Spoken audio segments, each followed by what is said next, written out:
Ya, audiens kita umum maksudnya dia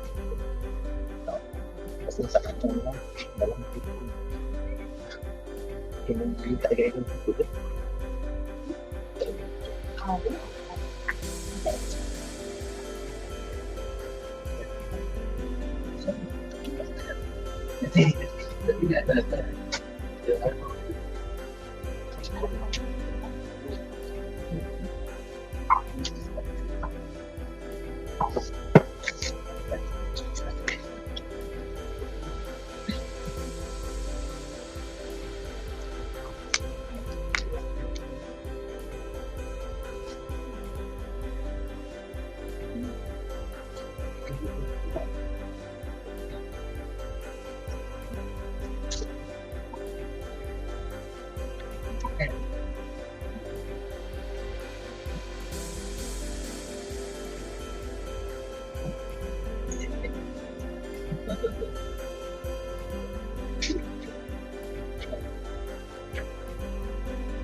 Bismillahirrahmanirrahim.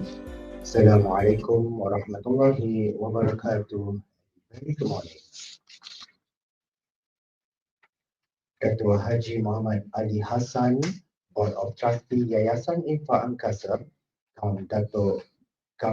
Board Members of Yayasan Infaq ANGKASA, Dr. Siti Afiqah binti Zainuddin, Conference Co-Chairman 1, the Global Conference on Waqf, Technology and Business Economy, G-Cwtbe 2024, yang amat dihormati Datuk Setia Associate Professor Dr. Haji Anhar bin Haji Opir, Board of Trustees Yayasan Infaq ANGKASA, Kam Sahibus Samahah Datuk Sri Utama Diraja Mufti Selangor, Tan Sri Dr. Ismail Haji Ibrahim, Board of Trustees Yayasan Infaq ANGKASA, Tuan Haji Ridwan bin Abdul Rahman, Ketua Pegawai Baitul Mal, Majlis Agama Islam dan Adat Istiadat Kelantan, Mr. Muhammad Safian bin Abdul Rahman, General Manager Yayasan Infaq ANGKASA, Board of Trustees Yayasan Infaq ANGKASA, representative from Majlis Agama Islam dan Adat Istiadat Melayu Kelantan, sponsors for Global Conference on Wakaf, Technology and Business Economics, Committee of the Global Conference on Wakaf, Technology and Business Economics, ladies and gentlemen.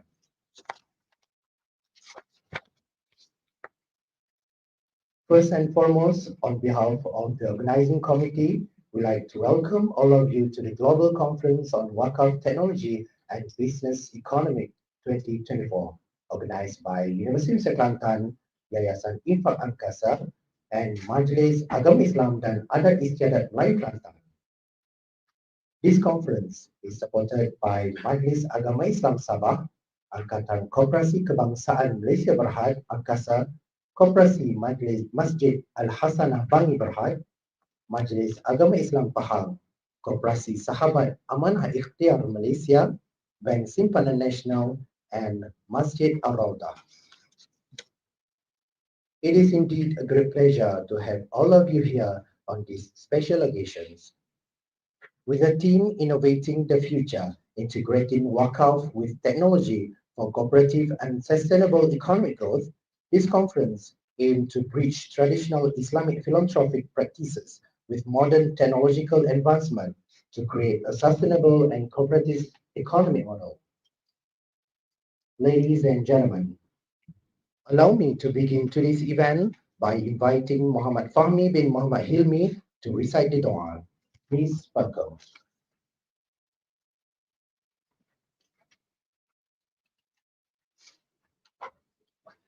Al-Fatihah.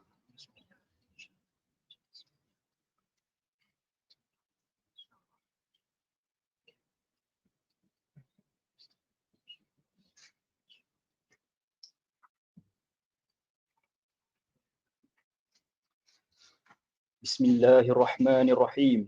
Alhamdulillahi rabbil alamin. Wassalatu wassalamu ala ashrafil anbiya'i wal mursalin wa ala alihi wa sahbihi ajma'in. Dengan nama Allah yang Maha Pemurah lagi Maha Mengasihani. Segala puji bagi Allah yang mentadbir sekalian alam. Selawat dan salam ke atas semulia-mulia para nabi dan rasul dan penghulu kami junjungan besar Nabi Muhammad sallallahu alaihi wasallam serta ahli keluarga dan sahabat-sahabat baginda.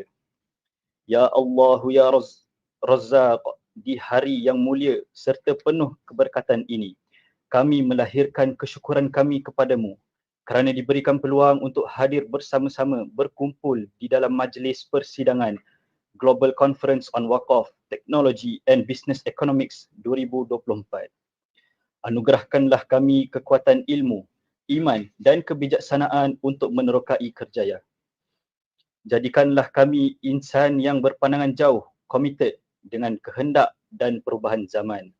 Ya Allah, Ya Syakur, kami mohon kepadamu ya Allah, berilah kami iman yang sempurna, ilmu yang memberi manfaat, rezeki yang halal, anak yang soleh, rumah tangga yang bahagia, usia yang berkat, doa yang mustajab, hajat yang tertunai, kesihatan yang berterusan, keselamatan dan kesejahteraan di dunia dan di akhirat.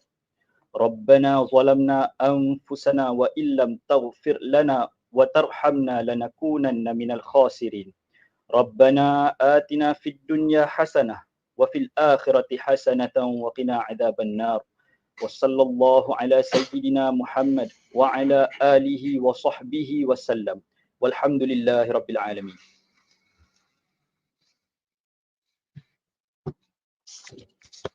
Amin, Amin Ya Rabbal Alameen. Thank you for the dua. Ladies and gentlemen, let us officially open our ceremony by inviting Dr. Siti Afiqah binti Zainuddin, Co-Chairman 1 of G-Cwtbe 2024, to deliver the welcoming speech. Please welcome.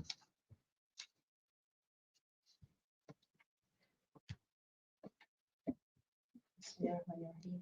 Assalamualaikum warahmatullahi taala wabarakatuh, and very good morning to all audience.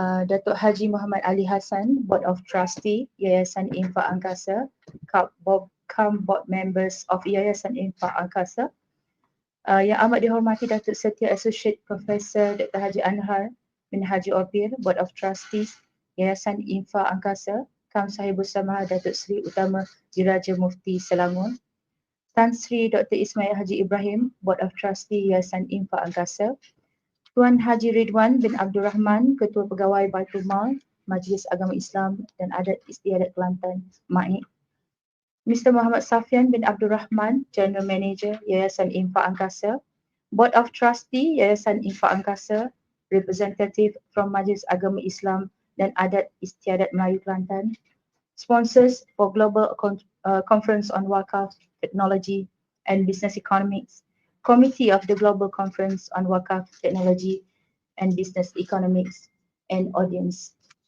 Thank you very much for coming and supporting this event for this morning. So first of all, it is my distinct pleasure to welcome all of you to the Global Conference on Wakaf, Technology and Business Economics, G-Cwtbe 2024. So this one-day event is packed with enriching activities that will highlight the significance of Wakaf and its intersection with modern technology and business practice. We have an exciting agenda, as everyone can see from the tentative, starting from 8 a.m. in the morning with a keynote and guest speaker session, followed by parallel presentation, and where scholars practitioners will share their latest research and innovations after this. In the evening, we are honored to offer a special Kota Baru and Wakaf Heritage Trail, which will include a visit to the largest Wakaf agriculture project in Malaysia. This project, which spans over 10 hectares of land, showcases how Wakaf can be harnessed for sustainable agriculture, contributing to both community development and economic growth. Our day will culminate with a grand dinner, officiating and closing ceremony, and an award ceremony to recognize outstanding contributions from everybody. On behalf of the organizing committee, I would like to extend my heartfelt thanks to everyone for your support and participation in making this event a success. We look forward to an inspiring and productive day ahead. Thank you very much.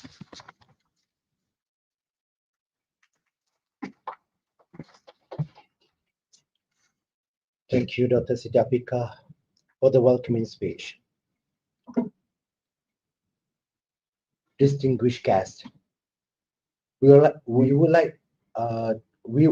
now like to invite Datuk Haji Muhammad Ali Hassan, Board of Trustee of Yayasan Infaq ANGKASA, come ANGKASA board member, to deliver his opening speech.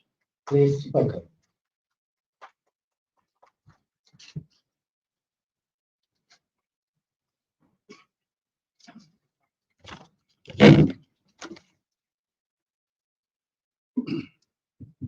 Bismillahirrahmanirrahim. Assalamualaikum warahmatullahi wabarakatuh. Alhamdulillahirabbil alamin, wassalatu wassalamu ala asyrafil anbiya'i wal mursalin wa ala alihi wa sahbihi ajma'in. Rabbi shrah li sadri wa yassir li amri wahlul 'uqdatam min lisani yafqahu qawli. La hawla wa la quwwata illa billahil azim. Thank you, Mr. Chairman. Bahagia Dr. Siti Apika binti Zainuddin, Conference Co-Chairman 1, the Global Conference on Wakaf, Technology and Business Economics. Yang amat dihormati Datuk Seri Associate Professor Dr. Haji Anha bin Haji Oper, Board of Trustee Yayasan Infaq ANGKASA, Kam Sahibu Samaha, Datuk Seri Utama Diraja Mufti Selangor, yang berbahagia Tan Sri Dr. Ismail Haji Ibrahim, Board of Trustee Yayasan Infaq ANGKASA, yang berbahagia my colleague Professor Dr. Rahman Sheikh, Board of Trustee Yayasan Infaq ANGKASA, and also ahli lembaga ANGKASA, Tuan Haji Ridwan bin Haji Abdul Rahman, Ketua Batul Mal Majlis Agama Islam dan Adat Istiadat Kelantan, Mike, Mr. Muhammad Safian bin Abdul Rahman, General Manager Yayasan Infaq ANGKASA, members of Board of Trustees Yayasan Infaq ANGKASA, present here and perhaps online, representative from Majlis Agama Islam dan Adat Istiadat Melayu Kelantan, sponsors for Global Conference on Wakaf, Technology and Business Economics, Committee of the Global Conference on Wakaf, Technology and Business Economics, fellow audiences that come from various states of Malaysia, I understand also from other countries like Indonesia, and distinguished guest speakers, ladies and gentlemen. We are honored indeed to be part and parcel of this conference, beautiful and eminent, distinguished, I would say, conference on Wakaf, Wakaf Technology and Business Economics. It's about time that we discuss this further and perhaps consider in great details and whether this Wakaf can be extended further and perhaps be utilized to all spheres of our life. We are very happy indeed and very thankful to God that all the arrangement have been made very carefully and very thought-provoking indeed, with the eminent speakers from various countries that will share their experiences and their knowledge and to share with us. We're happy to hear that distinguished guest speaker, Professor Tajuddin Olakan Yusuf from Nigeria, and guest speaker, Professor Dr. Hafaz Burkani from Indonesia, and of course, from home, we have Yang Amat Dihormati Datuk Setia Professor Maria Dr. Haji Anhar bin Haji Ope from Malaysia indeed. And we also will hear another guest speaker from 2PA, Professor Dr. Mehmet Buller. I'm sure with their experiences and with their knowledge, they will share with us with very interesting findings, and perhaps we can follow suit further about their experiences and perhaps to bring up further in line with our nation development. And I'm happy also, in addition to listening to these eminent speakers, we are here also to attend and to look further the heritage trail of the wakaf that have been available in Kelantan. I'm sure this exposure, this so-called visit, will enrich our experience and perhaps will bring us closer to the utilization of wakaf in our states and perhaps in our country. Without further ado, I'd like to thank all the speakers, especially the eminent speakers that are available to us, and to all of you who are listening, either online or in person. Last and not least, I would like to say thank you very much. Assalamu alaikum warahmatullahi ta'ala wabarakatuh.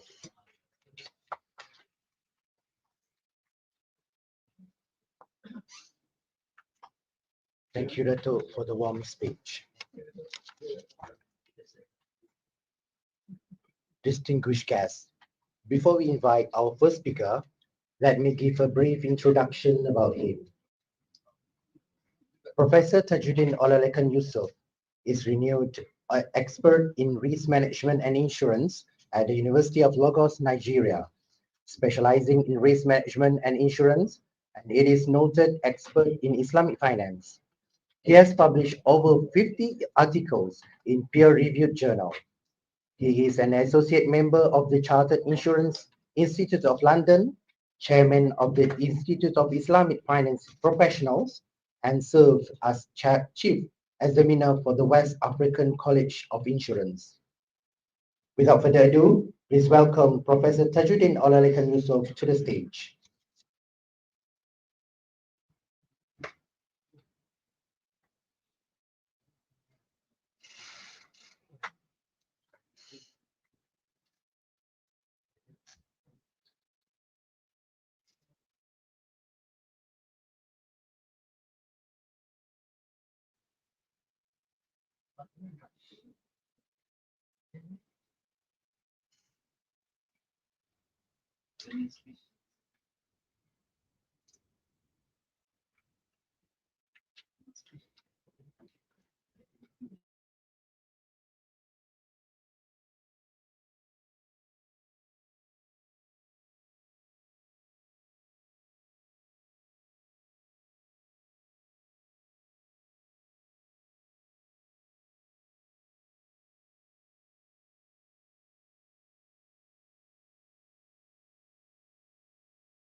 global impact.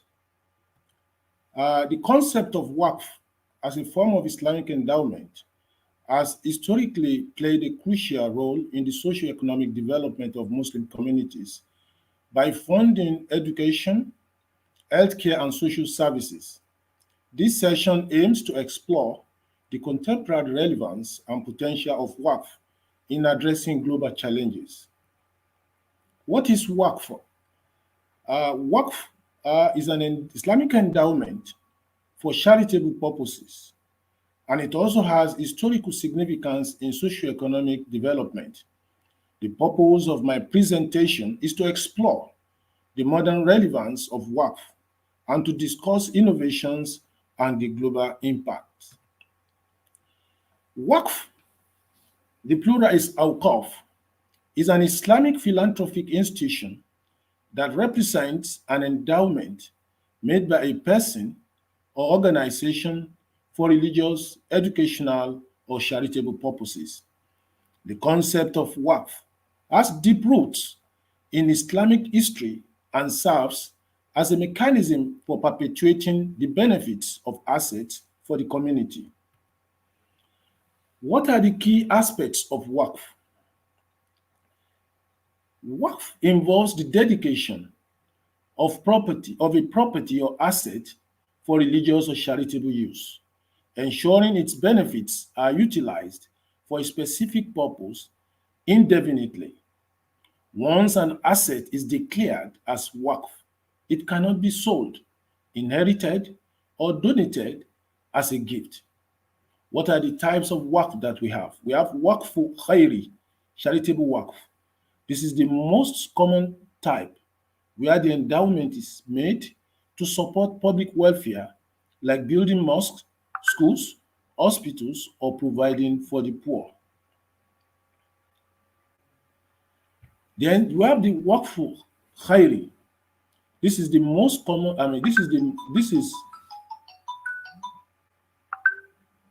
hello?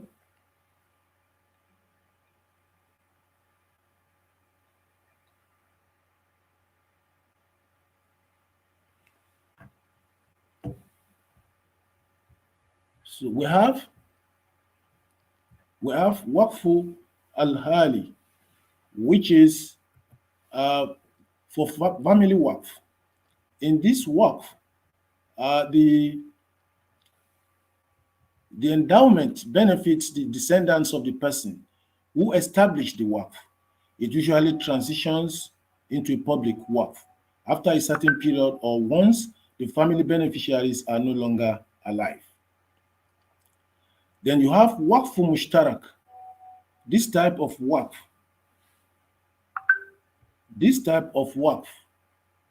is used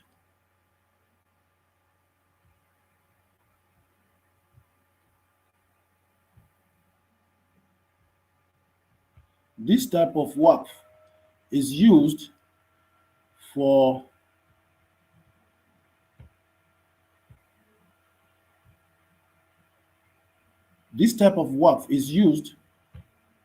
in a situation where where you combine both general and for purpose uses.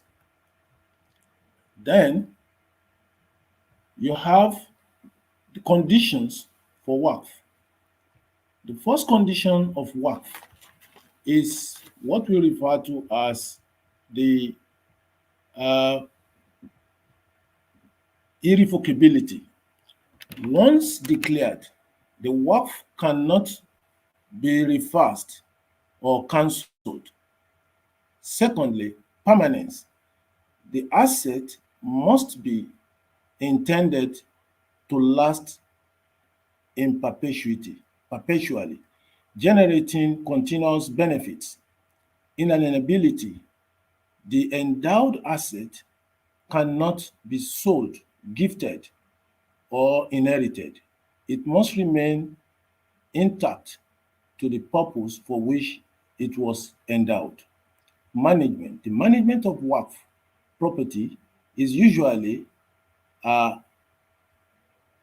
entrusted to a mutawali or custodian and the Waqf is administered according to the stipulation of the founder, the Waqif, and for the benefit of the intended recipient.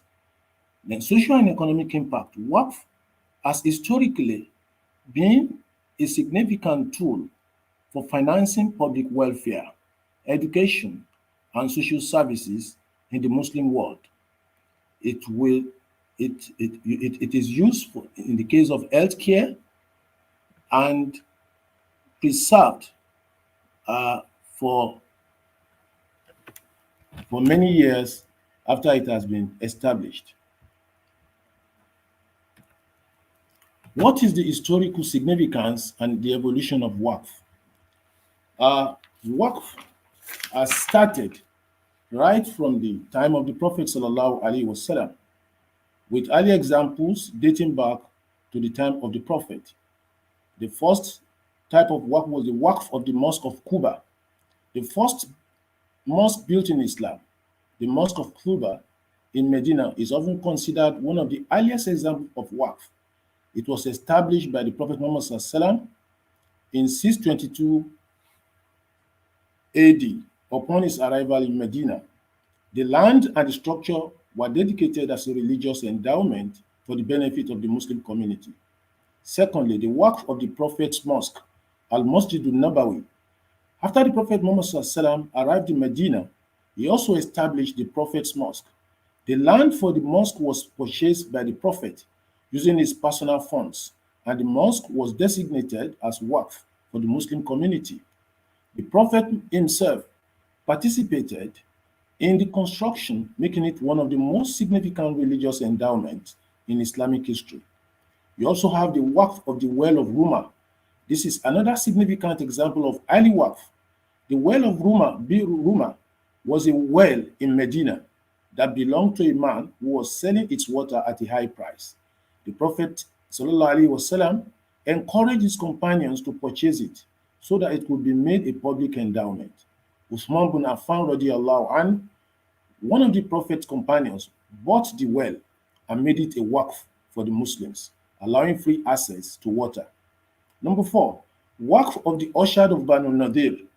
The Prophet Muhammad ﷺ also established Waqf using land from the Jewish tribe of Banu Nadir, who had been expelled from Medina.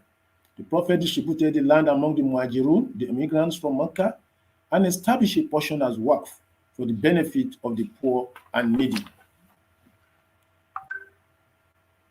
So, what are the modern challenges and opportunities for Waqf? The concept of Waqf endowment is deeply rooted in Islamic tradition, serving as a tool for charitable giving and community development. Historically, Waqf has played a significant role in providing public goods such as education, healthcare, and infrastructure. However, in the contemporary world, Waqf faces several challenges and opportunities that require a modern understanding and approach. The modern challenges for Waqf are: 1, legal and regulatory frameworks. There is what we call inconsistent legislation. Many Muslim majority countries have outdated or inconsistent Waqf laws that do not align with modern economic and legal systems. This inconsistency can lead to inefficiencies in the management and development of Waqf properties. Then there is lack of transparency and accountability. The absence of strong governance frameworks can result in mismanagement or misuse of Waqf assets. Ensuring transparency and accountability in Waqf management is crucial for maintaining trust and achieving the intended charitable outcomes. Number 2, we have economic viability and sustainability. There is underutilization of Waqf properties.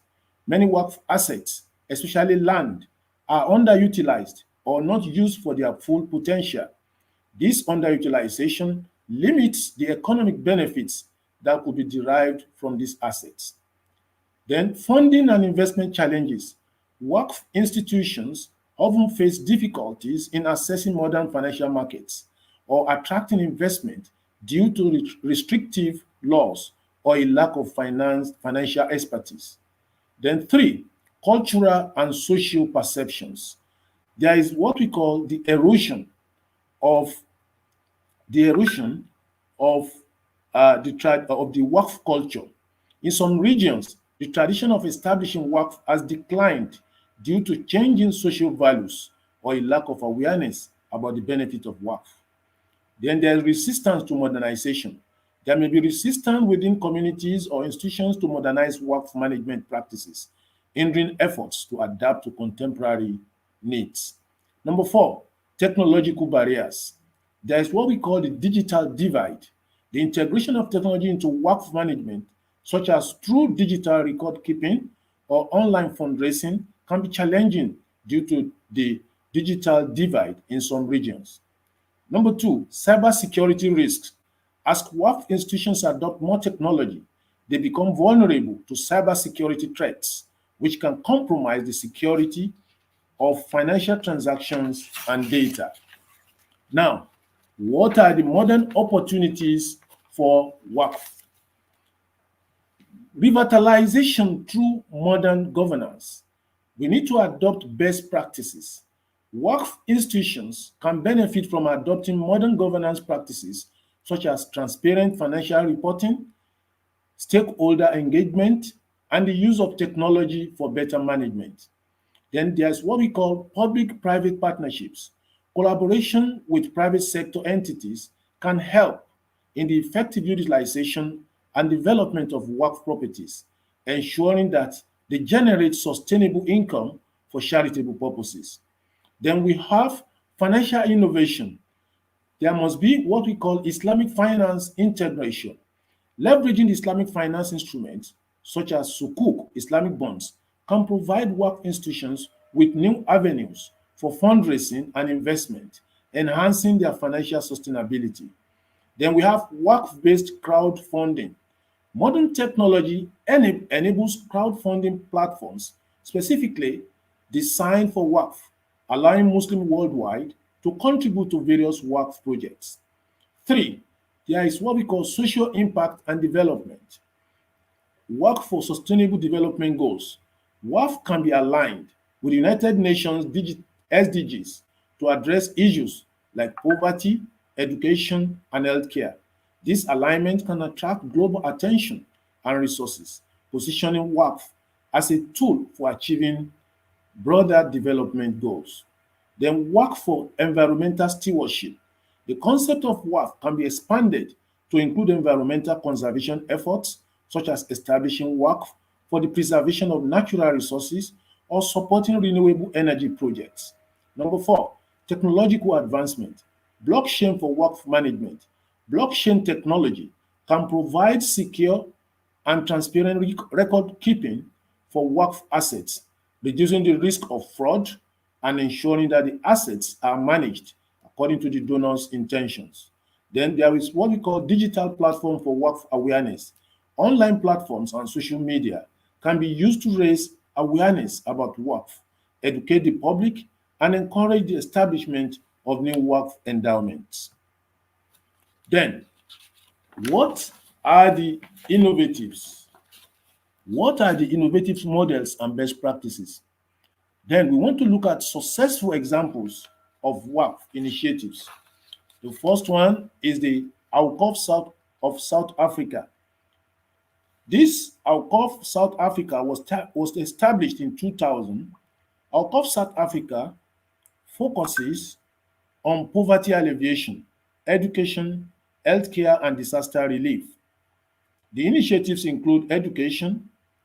ANGKASA South Africa has funded numerous scholarships, built schools, and supported educational programs. Then healthcare, they have funded clinics and hospitals. They have provided medical equipment and organized health awareness campaigns. And they also focus on disaster relief. Through this, the organization has been actively involved in providing and aid during natural disasters, offering food, shelter, and medical assistance. The impact of ANGKASA South Africa has significantly improved the living conditions of disadvantaged communities in South Africa and beyond. Then secondly, another successful initiative is the Süleymaniye Mosque, Istanbul, Turkey. The Süleymaniye Mosque complex, established in the 16th century by the Ottoman Sultan Süleyman the Magnificent, is one of the most famous Waqf projects in history. The initiatives include educational institutions. The complex included madrasas, Islamic schools, that educated students for centuries. Then it also has initiatives in health services. It housed a hospital, a medical school, and a pharmacy providing free medical care to the public. The complex also included a soup kitchen that provided food to the needy, as well as a public bathhouse. The impact of the complex served as a model for later Ottoman charitable foundations and remains a symbol of Islamic philanthropy. Then you have the Al-Azhar University in Cairo, Egypt. It was founded in 1970 AD. Al-Azhar University is one of the oldest and most renowned Islamic institutions in the world. Its establishment and continuous operation have been supported by Waqf. The initiatives include education. Al-Azhar has been a center of Islamic learning for over a millennium, producing scholars and leaders who have contributed to the spread of Islamic knowledge. It also includes social services. The university also supports a variety of social services, including scholarships, housing, and food for students. The Al-Azhar has had a profound influence on Islamic thought and education, with its work-funded initiatives ensuring its sustainability and global reach. Then you have the Singapore's Waqf management. The Singapore Waqf management is the background is the Islamic Religious Council of Singapore manages Waqf properties in Singapore, focusing on maximizing their potential for community benefit. The initiatives include property development, community support, and then you have the Global Waqf Initiatives by Islamic Development Bank, IDB. The Islamic Development Bank has initiated several global Waqf projects to address socio-economic challenges in member countries. Their initiatives include healthcare, education, and economic development. The impact of these initiatives have significantly contributed to poverty reduction, education, and healthcare improvement in various countries. Now, we want to now also look at the innovative approaches that can be applied to Waqf. Innovative approaches to Waqf, Islamic endowment, can transform traditional charitable practices into more dynamic, sustainable, and impactful contributions to society. Here are some of innovative approaches that could enhance the effectiveness and reach of Waqf. One, cash Waqf. Cash Waqf. The traditional Waqf is usually tied to immovable assets like land or buildings.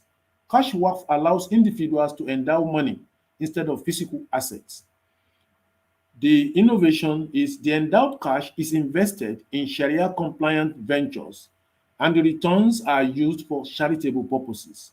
This model is flexible and can cater to various social needs, from education to healthcare. Number two is the corporate Waqf. The corporate Waqf are companies or businesses are dedicated as Waqf. These companies they invest in all kinds of businesses that are Sharia compliant. Profit generated from the business are used for charitable activities. This can include funding educational institutions, healthcare facilities, or other social services. The business continues to operate, but its profits are perpetually used for charity.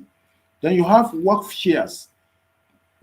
Individuals can buy shares in a Waqf institution, and similar to a cooperative, this allows a large number of people to contribute small amounts to create a significant impact.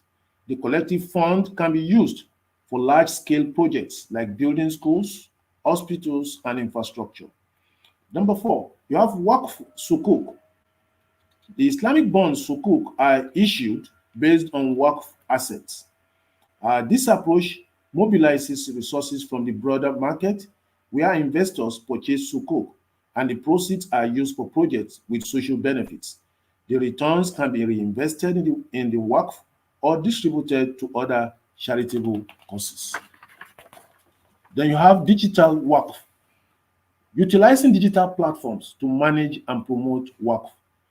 Online platforms can facilitate the collection and management of Waqf funds, offering transparency and accountability. Crowdfunding for Waqf projects can also be done through these platforms, making it accessible to a global audience. Number 6, environmental Waqf. Waqf is dedicated to environmental conservation. Lands or resources are endowed for the specific purpose of environmental protection, such as reforestation, wildlife conservation, or sustainable agriculture. This aligns with the growing global emphasis on environmental responsibility. You have social impact Waqf. You also have educational Waqf. You have Waqf and microfinance. You have collaborative Waqf, and you have blockchain for Waqf management and Waqf for technology development. Then, what are the globalized, what is Waqf in a globalized world? And then here we're going to look at contributions to SDG, Sustainable Development Goals of the United Nations. The concept of Waqf has a long history of contributing to social welfare and can play a significant role in achieving the Sustainable Development Goals. Now, Waqf can contribute to various SDGs, no poverty. Waqf can be used to fund programs aimed at poverty alleviation, such as providing housing, food, and financial support to the needy. Waqf properties can generate income, which can be distributed to underprivileged communities, helping to reduce poverty. Number 2, Zero Hunger, SDG 2. Waqf can support agricultural initiatives, food banks, and other projects aimed at ensuring food security. This can include the establishment of farms, markets, and distribution centers that provide food to those in need. Number 3, good health and well-being, SDG 3. Historically, Waqf has funded hospitals, clinics, and healthcare programs. Modern Waqf can continue this tradition by supporting public health initiatives, medical research, and the provision of free or subsidized healthcare services. Number 4, quality education, SDG 4. Many educational institutions, include schools and universities, have been established and maintained through Waqf. This practice can be expanded to fund scholarships, build educational infrastructure, and provide resources for quality education in underserved areas. Number 5, gender equality, SDG 5. Waqf can be directed towards initiatives that promote gender equality, such as education and healthcare programs, specifically for women and girls. It can also fund projects that empower women economically through training and entrepreneurship opportunities. Number 6, clean water and sanitation, SDG 6. Waqf can be utilized to develop and maintain water supply system, sanitation facilities, and hygiene programs, particularly in areas where access to clean water is limited. This contributes to improved health and well-being. Number 7, affordable clean energy, SDG 7. Investment in renewable energy projects through Waqf can provide clean and affordable energy to communities. This can include the installation of solar panels, wind turbines, and other sustainable energy sources. Number 8, decent work and economic growth, SDG 8. Waqf can support job creation through the establishment of businesses and vocational training centers. The income generated from Waqf properties can also be reinvested in economic development projects that promote sustainable growth. Number 9, industry innovation and infrastructure, SDG 9. Waqf can be used to develop infrastructure such as roads, bridges, and communication networks that support economic development. It can also fund research and innovation in technology and industry. Number 10, reduce inequalities, SDG 10. By directing resources to marginalized and underserved communities, Waqf can help reduce social and economic inequalities. This includes funding for social welfare programs, and initiatives aimed at increasing access to education, healthcare, and economic opportunities. Number 11, sustainable cities and communities, SDG 11. Waqf can contribute to urban development by funding the construction of affordable housing, public parks, and community centers. It can also support projects that promote environmental sustainability and resilience in cities. Number 12, responsible consumption and production, SDG 12. Waqf can fund programs that promote sustainable agricultural practices, waste management, and recycling. This supports the goal of ensuring sustainable consumption and production patterns. Number 13, climate action, SDG 13. Waqf can be directed towards environmental conservation projects, reforestation, and initiatives aimed at combating climate change. By funding these projects, Waqf can help mitigate the impact of climate change. Number 14, life below water, SDG 14.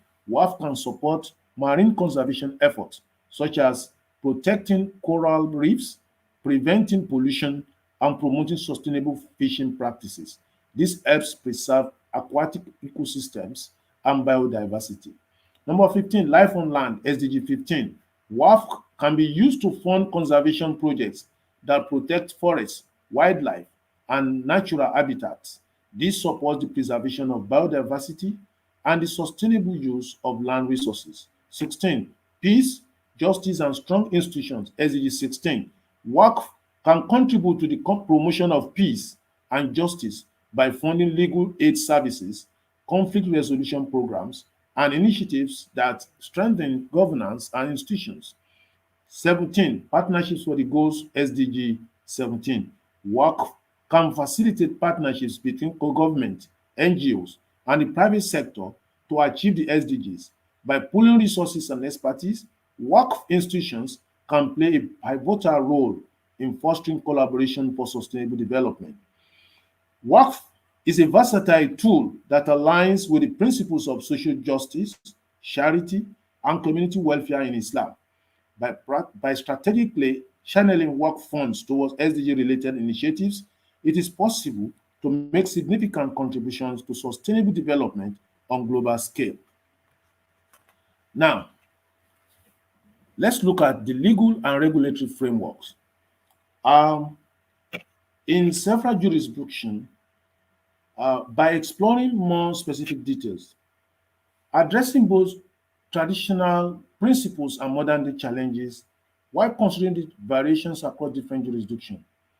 Let's look at the national legal frameworks and institutional structures, codification and national regulations, historical evolution.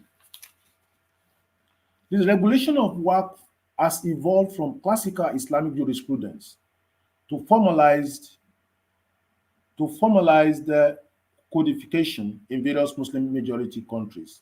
This includes the Ottoman era, the establishment of the Ahkamul during the Ottoman Empire, which provided a comprehensive legal framework for Waqf management. Then we have the modern codification. Countries like Egypt, Malaysia, and India have developed specific Waqf laws, such as Egypt's law of Awqaf and India's Waqf Act of 1995, to regulate the creation, management, and dissolution of Waqf properties. You have Waqf institutional oversight. You have Waqf boards and ministries. Many countries have established governmental bodies to oversee Waqf assets, ensuring they are managed according to both Islamic principles and national laws. In Malaysia, you have the Department of Waqf, Zakat and Hajj, Jawhar, oversees Waqf management at the federal level. In India, state Waqf boards manage Waqf properties under the Waqf Act, providing a structured approach to governance. Then you have registration and documentation. Waqf deeds, waqfiyya, legal documents are essential in establishing the terms, conditions, and beneficiaries of a waqf. These deeds must be registered with relevant authorities to ensure legal recognition and protection. Compliance and reporting. Regular reporting and auditing are often mandated to ensure transparency and accountability in waqf management. Then let's do a comparative analysis of global waqf practices.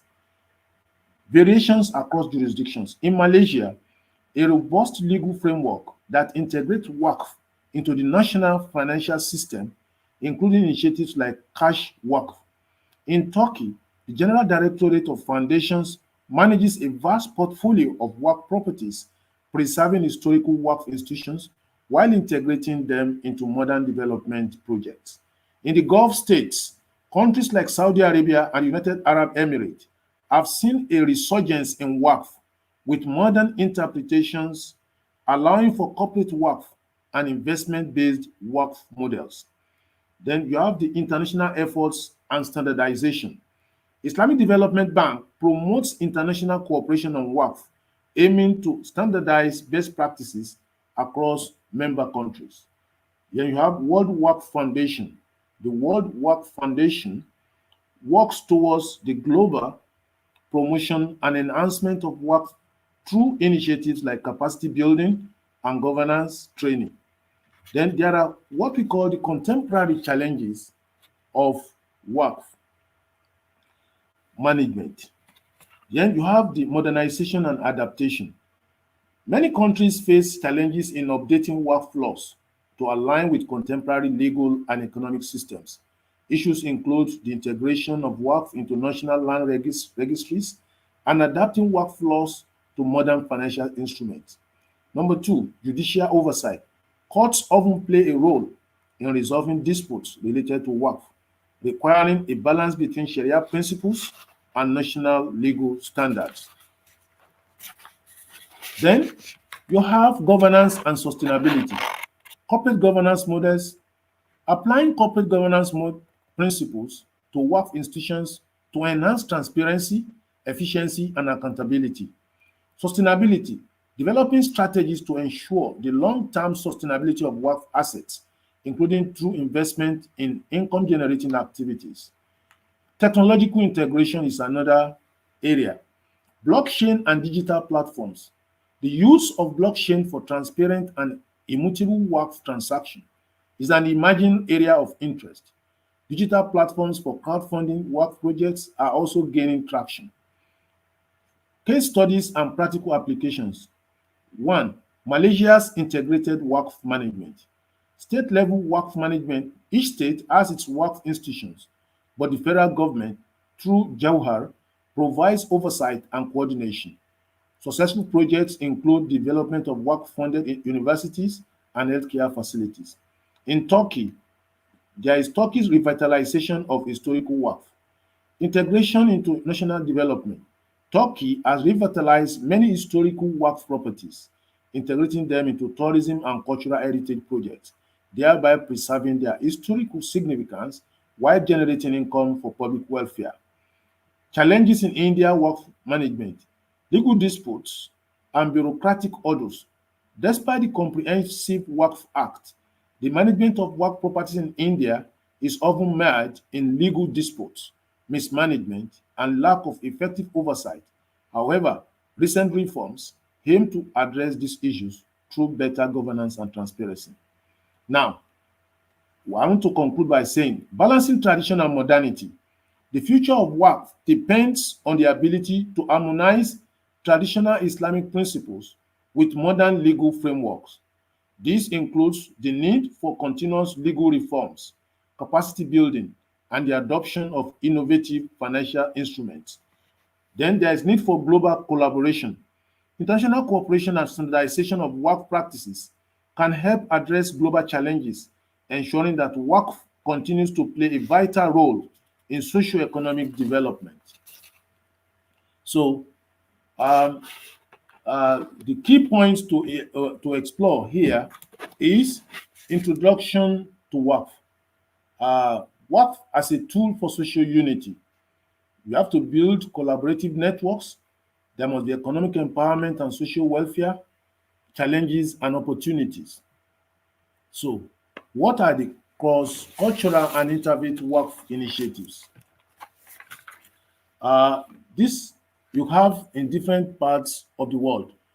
Muslims communities can contribute towards interfaith Waqf initiatives. Like you have the Jerusalem Waqf institution. That institution caters not only for Muslims, but for Christians and others, because Islam fosters unity among people, and this can go a long way in broadening and expanding the scope of Waqf initiatives in different jurisdictions. So I want to conclude by saying that there is need for us to balance the traditional Waqf with modern challenges, and by utilizing technology immensely to ensure that the benefit of Waqf is able to create a significant impact in the lives of Muslim communities in one hand and the entire world in general. Thank you very much.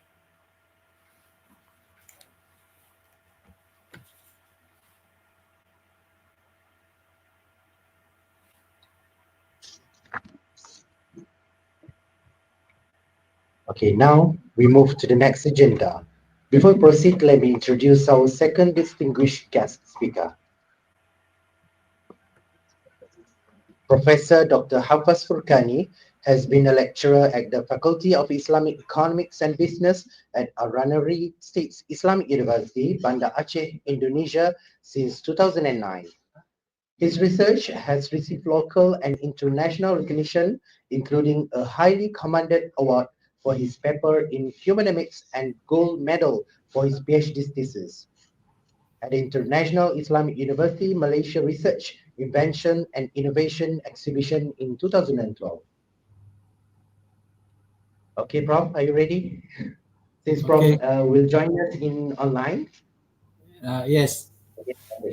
Hopefully my voice is clear. You can hear my voice? Yes, I can hear you. We can hear you now. Okay. Without further ado, please welcome Professor Dr. Hafaz Furqani to the stage. Thank you very much. Assalamualaikum warahmatullahi wabarakatuh. Alhamdulillah, respected chairman, thank you very much for the invitations, and all the leaders and lecturers in Universiti Malaysia Kelantan.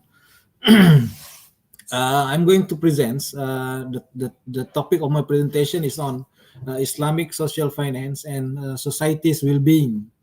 So I will relate the concept of wakaf, as has been explained just now, with the concept of Islamic social finance, and how this Islamic social finance can contribute to the society's well-being. I will make the case of Indonesia.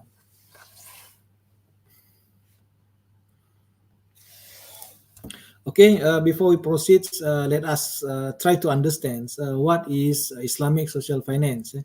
So the concept is actually, if we trace back this Islamic social finance concept, it goes to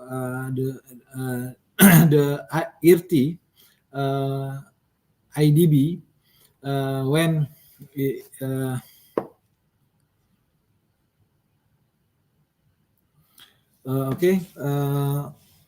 when the financial crisis happens back in 28, yeah. So at that time, the community aware that actually finance, commercial finance or free financial or liberation in finance could lead us to crisis. And hence, this is because there is disintegrations between finance and real sector economy. And also, commercial finance is lacking on the social orientations. So based on that, then it is developed FSAP, financial sector assessment programs by the World Bank, that try to connect commercial finance with real finance or with real economy.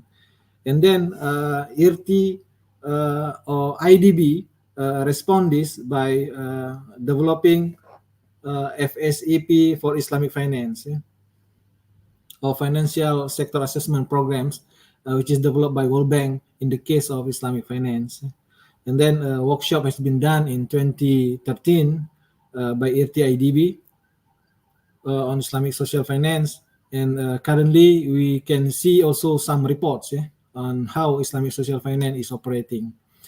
Okay, the definition of Islamic social finance itself is it is a finance modes rooted in Islamic ethics that utilize philanthropic tools, including zakat, sedekah, wakaf, and Islamic microfinance. Okay, where is the positions of Islamic social finance? Of course, we have commercial finance and we have social finance. So Islamic social finance is part of social finance that try to integrate the commercial finance and also the notions or the concept of zakat, infaq, sedekah, and wakaf. So we have here on the right side is the real sector economy, which is halal industry. Yeah. And on the left side is the financial sector.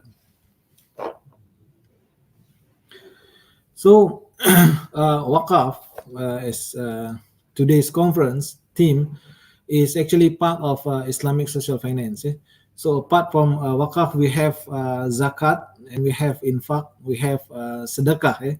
So it is commonly called in Indonesia as G-Cwtbe, zakat, infaq, sedekah, and wakaf.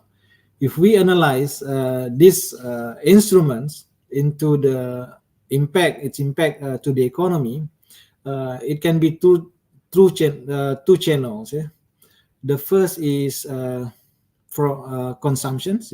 So G-Cwtbe will influence the consumption of the poor, especially, and then it will also influence the increase in productions, especially the wakaf, which is not restricted only to the poor segment of society, but to the society at large.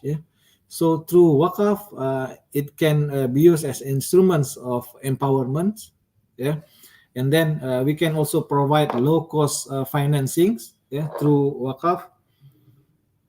And also we can use wakaf to develop infrastructures or buildings or any public goods. This is, of course, at the end will influence the increasing economic growth, will influence the society prosperity.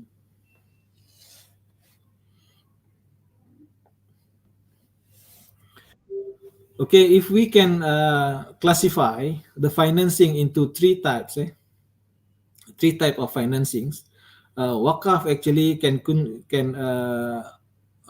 contribute to the opening up the accessible finance to the poor segment of society, which is not accessible before.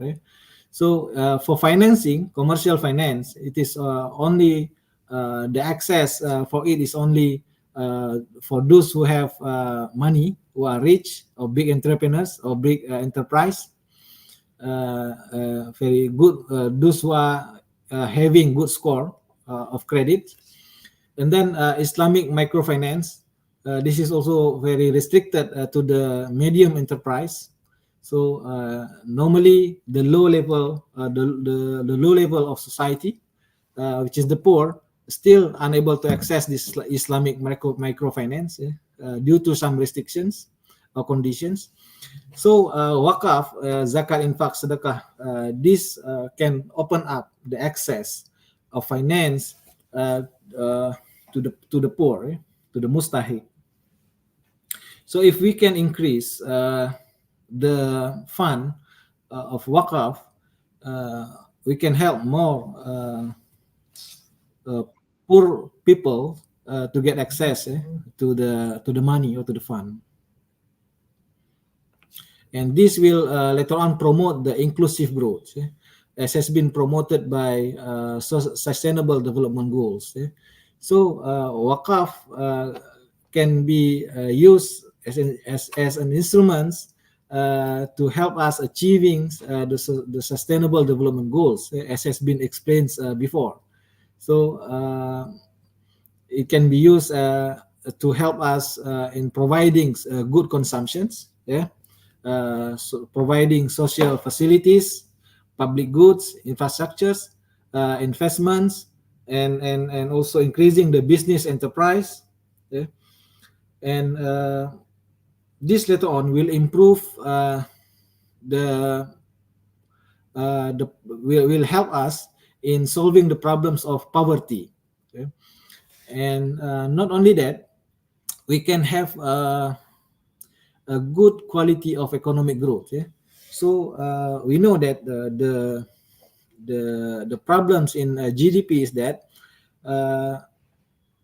it is mainly contributed by the rich, or the rich segment of society. So the small rich contribute to the big portions of GDP.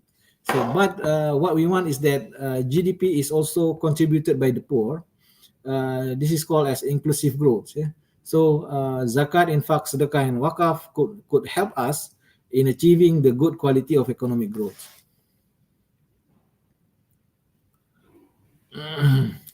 Okay, in Indonesia, I give you some data here.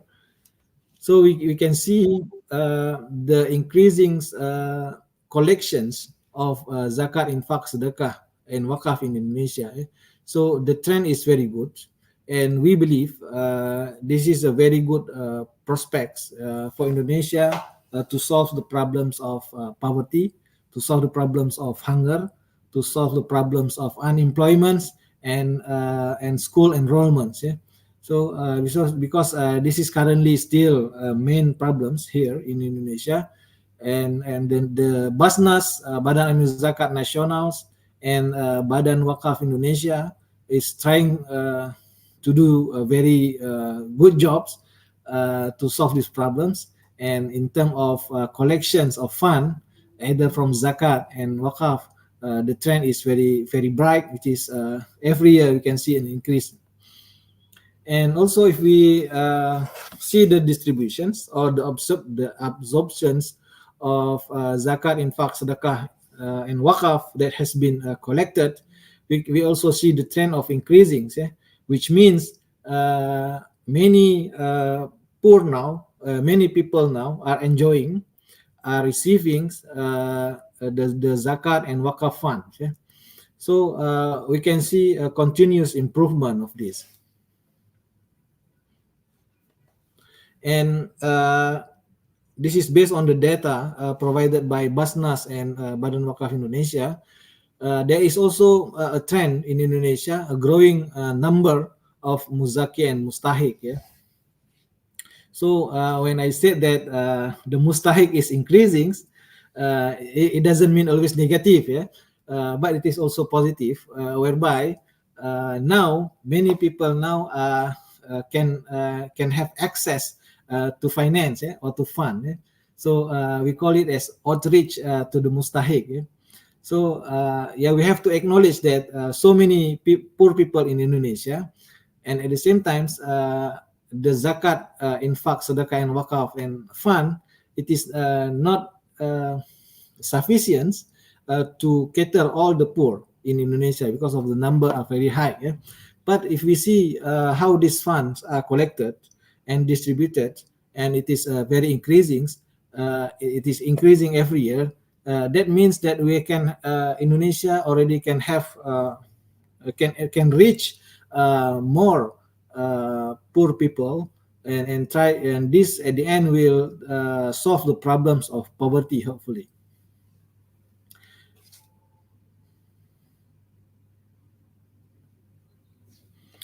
Okay, we also try to see the impacts, the analysis of the impacts of Islamic social finance, or zakat and wakaf to the society or to the prosperity. And we can also say that yeah, it solves some problems, yeah,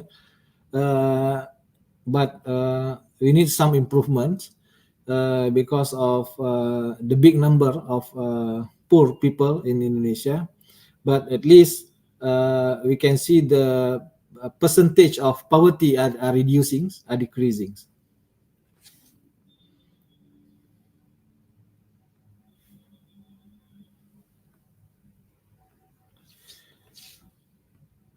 Okay, and then these are the some of challenges, yeah, for the development of Islamic social finance. Yeah.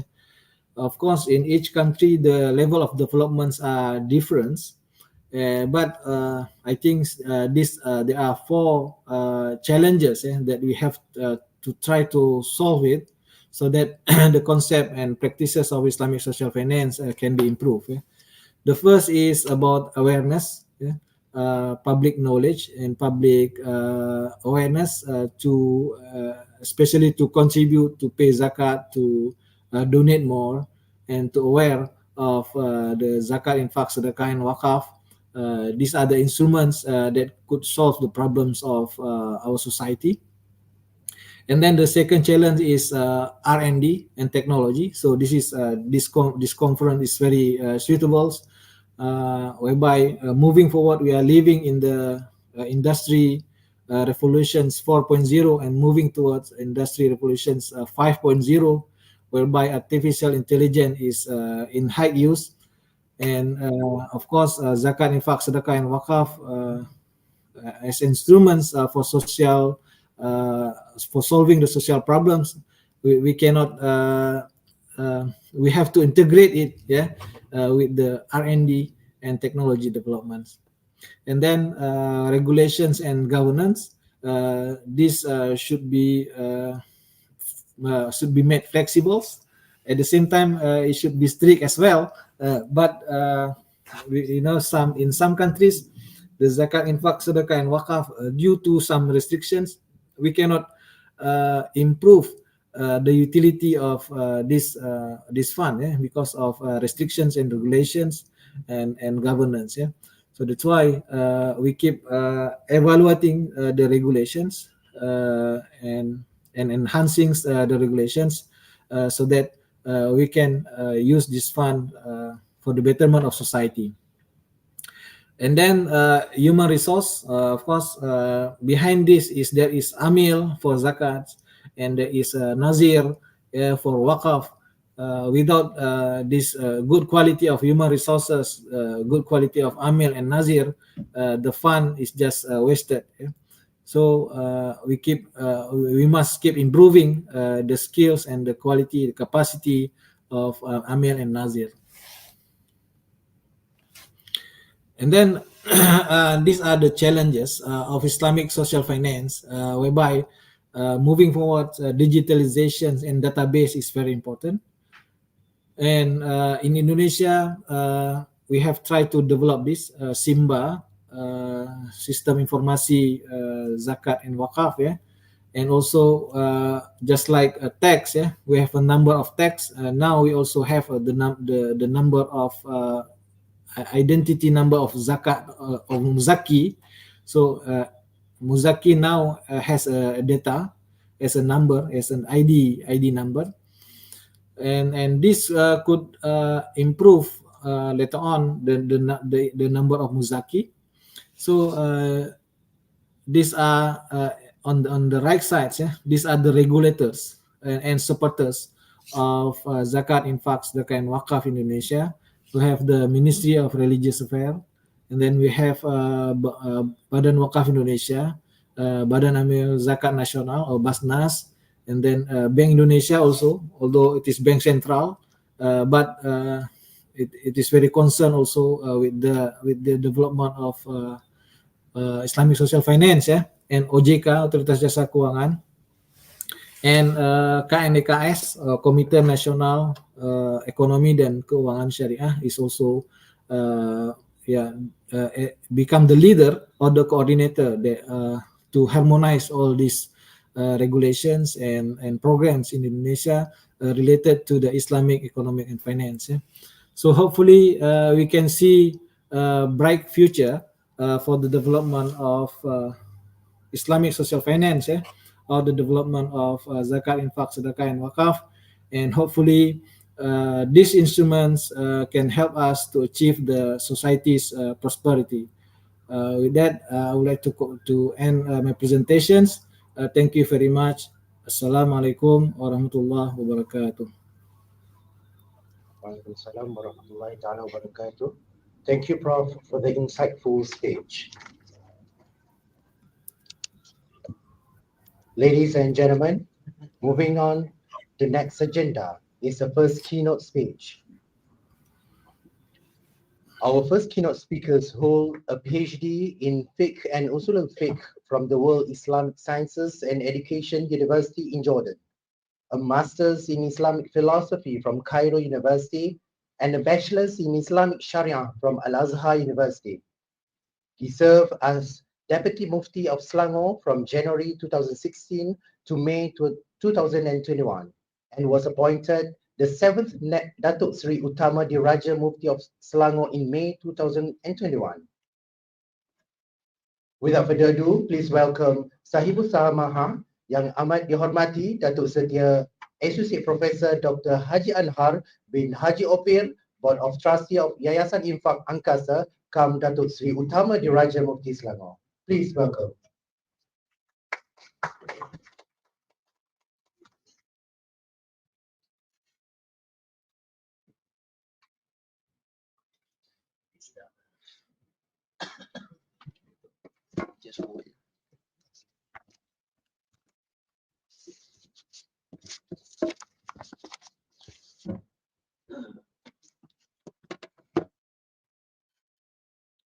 A'udzubillahi minasyaitonirrajim.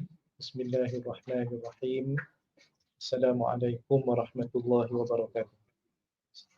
Alhamdulillah, wassalatu wassalamu ala Rasulillah sallallahu alaihi wasallam wa ala alihi wa sahbihi ajma'in, amma ba'd. Syukran jazilan li Rais Al-Majlis Datuk Haji Muhammad Ali Hassan, Board of Trustee Yayasan Infaq ANGKASA, kam Board Members of Yayasan Infaq ANGKASA, Dr. Siti Afikah binti Zainuddin, Conference Co-Chairman, Part 1, The Global Conference on Waqf, Technology and Business Economics, Tan Sri Dr. Ismail Haji Ibrahim, Board of Trustees Yayasan Infaq ANGKASA, Tuan Haji Ridwan bin Abdul Rahman, Ketua Pegawai Baitul Mal, Majlis Agama Islam dan Adat Istiadat Kelantan, MAIK, Ustaz Muhammad Safian bin Abdul Rahman, General Manager Yayasan Infaq ANGKASA, Board of Trustees Yayasan Infaq ANGKASA, Representative from Majlis Agama Islam dan Adat Istiadat Melayu Kelantan, sponsors for Global Conference on Waqf, Technology and Business Economics, Committee of the Global Conference on Waqf, Technology and Business Economics, Al-Hadirun wal-Hadirat, rahimakumullah. InsyaAllah saya tahaddath an tatawur al-waqf di Malaysia. Muqaddimah.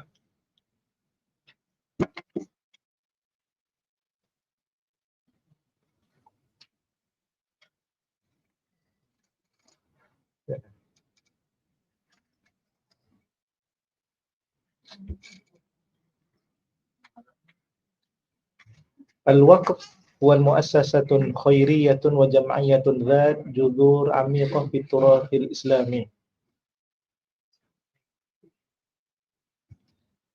Laqad la'iba dawran hamman fi tanmiyatil ijtima'iyyati wal iqtisadiyyati lil muslimin ala marril usur. Amma fi Malaysia la yuktasaru mafhum al-waqf ala at-tabarru' bil aradi aw al-mumtalikat فحسب بل يشمل أيضا مختلف المبادرات الحديثة التي تتماشى مع الاحتياجات الحالية ومع تغير الزمن وتقدم التكنولوجيا يشهد تطور الوقف في ماليزيا تطورا كبيرا مما يعكس الجدية في تعزيز تأثيره في المجتمع. ويمكن تتبع تاريخ الوقف في ماليزيا منذ عهد سلطان ملاكا، حيث استخدمت هذه المؤسسة لتمويل بناء المساجد والمدارس الدينية وغيرها من المؤسسات الخيرية. ومع ذلك مع التطور السريع في القطاع الاقتصادي والاجتماعي في عصرنا الحاضر تم تنفيذ العديد من الجهود لضمان إدارة الوقف بشكل أكثر كفاءة وقدرة على المنافسة، بما في ذلك استخدام التكنولوجيا الرقمية وإجراء إصلاحات في هيكل إدارة الوقف. إن شاء الله المحتويات الذي سأتكلم بها: مشروعية الوقف، تاريخ تطور الوقف في ماليزيا، تطور إدارة الوقف في ماليزيا، والوقف التعليمي، والخلاصة. أما عن مشروعية الوقف، كما علمنا حتى الإسلام بما فيه قول الله سبحانه وتعالى في سورة البقرة الآية 261 لحث المسلمين هناك ثواب عظيم لمن ينفق أمواله. قال الله سبحانه وتعالى: مثل الذين ينفقون أموالهم في سبيل الله كمثل حبة أنبتت 7 سنابل في كل سنبلة 100 حبة والله يضاعف لمن يشاء والله واسع عليم. والدليل الثاني من السنة عن أبي هريرة رضي الله عنه قال الرسول صلى الله عليه وسلم: إذا مات الإنسان انقطع عنه عمله إلا من 3: إلا من صدقة جارية أو علم ينتفع به أو ولد صالح يدعو له. رواه مسلم. الصدقة إذا قلنا فريضة كما قال الله سبحانه وتعالى في سورة التوبة يكون زكاة. أما صدقة مطلقة وهي صدقة سنة. أما إذا قلنا صدقة جارية، ومعظم العلماء يقولون أنها الوقف.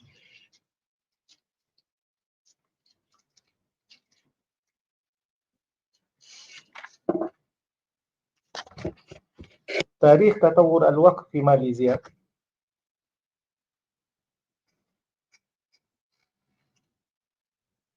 بدأ في عهد الرسول صلى الله عليه وسلم، ثم تكلم عن في بلادنا ماليزيا. تعرف ممارسات الوقف بشكل خاص بالوقفيات الدينية والاجتماعية، مثل وقف المساجد والمصليات والمدارس الدينية ودور الأيتام. وأيضا المشهور في بلادنا ماليزيا وقف للمقبرة. مع تقدم الزمن تطور الوقف كأداة ملكية من حيث طرق إدارته وأنواع الأصول الموقوفة، ولضمان استمرار الوقف في الحفاظ على أهميته ومكانته بين المجتمع. تطورت المؤسسات الوقفية أيضا من خلال استكشاف طرق جديدة لتطوير الوقف وتعريف منتجات وقفية جديدة. هناك وقف الأراضي والمساجد والتعليم، هناك وقف النقود، هناك الوقف المؤسسي، وأيضا وقف الأسهم والصكوك، وأيضا وقف أمانة الأسهم الوطنية برحات ASNB، وأيضا الوقف التكنولوجيا المالية فينتك. أولا وقف الأراضي والمساجد والتعليم. وقف الأراضي والمباني لبناء المساجد كمراكز للعبادة أو كمراكز تعليمية للتعليم. أنا أظن نحن نوافق بأن المحافظات في ماليزيا تمثل 14 محافظات أو الولاية قانون أو enactment خاصة لهذا الوقف والأمور مثل بناء المساجد وأيضا المدارس. بدأت سمو السلاطين في وقف أراضيهم لأغراض التعليم. على سبيل المثال، من بين المؤسسات التعليمية الأولى هو كلية الإسلام ملايا التي تأسست في عام 1955 والآن تعرف بكلية السلطان علم شاه الإسلامية كلان كيساس. وسمعنا قبل هذا هناك جهود من alumni كوليج إسلام ملايا لإنشاء الجامعة التي يقال باسم UIM.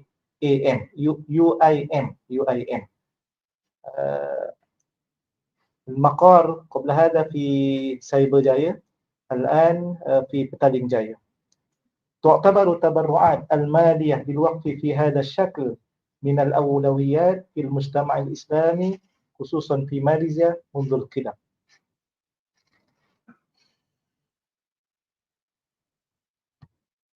ثم وقف النقود.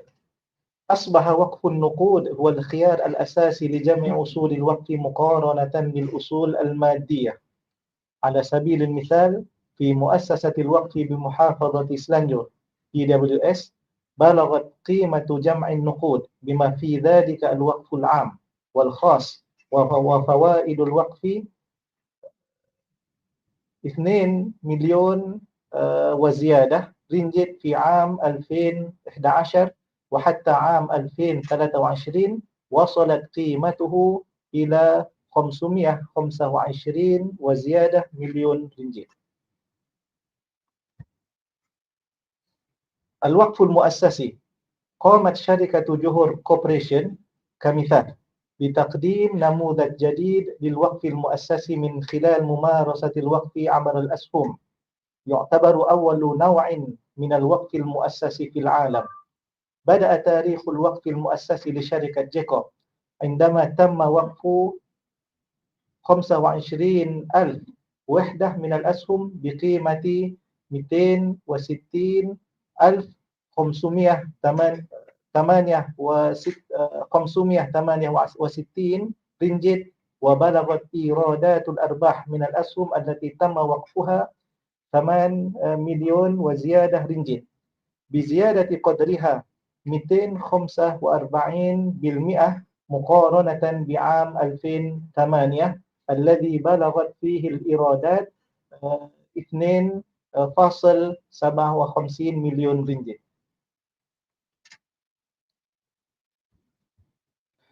ثم بالنسبة وقف الأسهم والصكوك، هي نظام استثماري في الصناديق الاستثمارية الجماعية التي تعتمد على المبادئ الشرعية. قدمت هيئة الأوراق المالية الماليزية Security Commission إرشادات حول آيريت التي كانت الأولى من نوعها في العالم. تعد ماليزيا رائدة عالميا في تأسيس آيريت مع إطلاق الوقف العقاري الصحي KPJ الذي كان يعرف سابقا بالوقف العقاري في التركيز الرئيسي على العقارات المتعلقة بالرعاية الصحية مثل المستشفيات وكليات التمريض ومرافق التقاعد.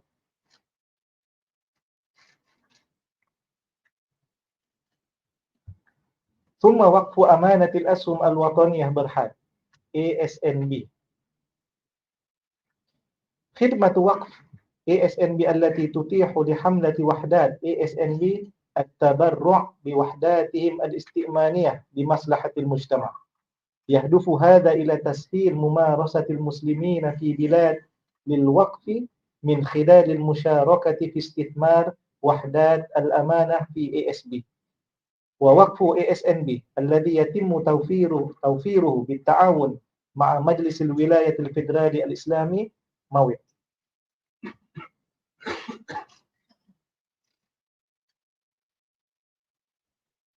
أما عن الوقف والتكنولوجيا المالية فينتك، إدارة الوقف في ماليزيا تمر حاليا بتحول نحو الرقمنية واستخدام التكنولوجيا المالية.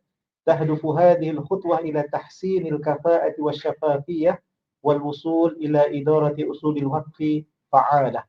الجهد إلى رقمنة سجلات الوقف ومراقبة وتحليل البيانات واستخدام تقنية البلوكشين واستخدام المنصات الإلكترونية.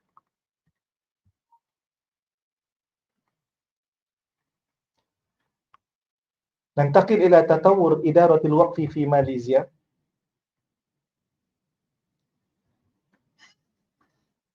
تتم إدارة مؤسسات الوقف في ماليزيا من قبل مجالس الدين الإسلامي في المحافظات معين التي تمثل ناظر الوقف سول تراستي للأموال الموقوفة. أظن هذا موجود ومكتوب في الإنakmen وأيضا في wilayah persekutuan أيضا في كل المحافظات. كل محافظة لديها هيئة دينية خاصة بها مسؤولة عن إدارة وإشراف أموال موقوفة. في بعض المحافظات على سبيل المثال تنقل ولاية أو سلطة ناظر الوقف إلى هيئات مختصة مثل وقف الرضوان تحت مجلس الدين الإسلامي في محافظة بيرا، ومؤسسة الوقف بسلنجور PWS تحت مجلس الدين الإسلامي في محافظة سلنجور.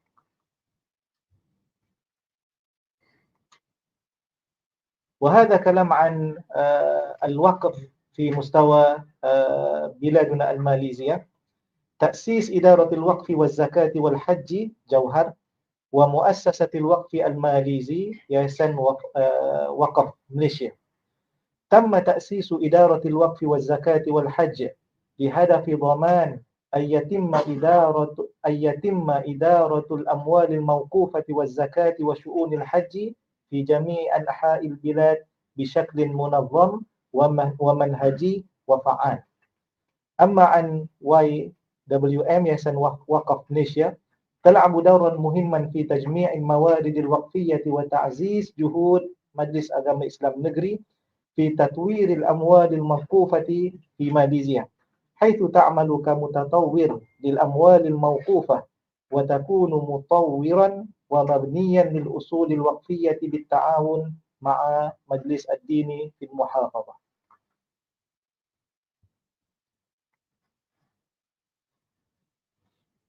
الوقف التعليمي، الهيئات أو المؤسسات الوقفية التعليمية في الجامعات، مثلا هناك في أوبسي جامعة التربية سلطان إدريس، وأيضا جامعة العلوم الإسلامية ماليزيا يوسيم، وكذلك في جامعة بوترا ماليزيا UPM، ونعتقد في كل الجامعات موجود هيئة أو مؤسسات الوقفية الخاصة تابع للجامعات.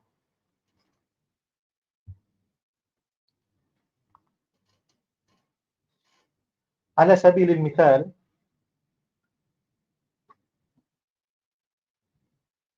التطور الحالي، مشاريع الوقف التعليمية في جامعة سلطان إدريس للتربية وقف لبناء وإنشاء معهد التعليم لتحفيظ القرآن والتراث الإسلامي، الذي يقع هذا المشروع على أرض تبلغ مساحتها 18 فدانا في حرم سلطان عزلان شاه جامعة السلطان إدريس للتربية تنجم مالين بيرا، التي يبلغ الميزانية أنا سمعت أكثر من 13 مليون.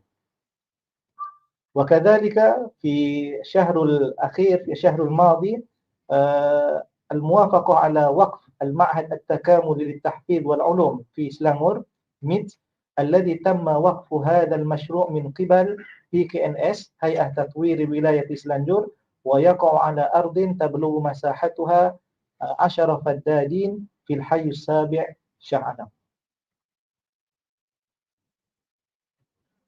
ثم بالنسبة لمؤسسة إنفاق أنكاسا ياسان إنفاق أنكاسا، تأسست بواسطة الائتلاف الوطني أنكاسا، وتم تسجيلها رسميا في عام 2021.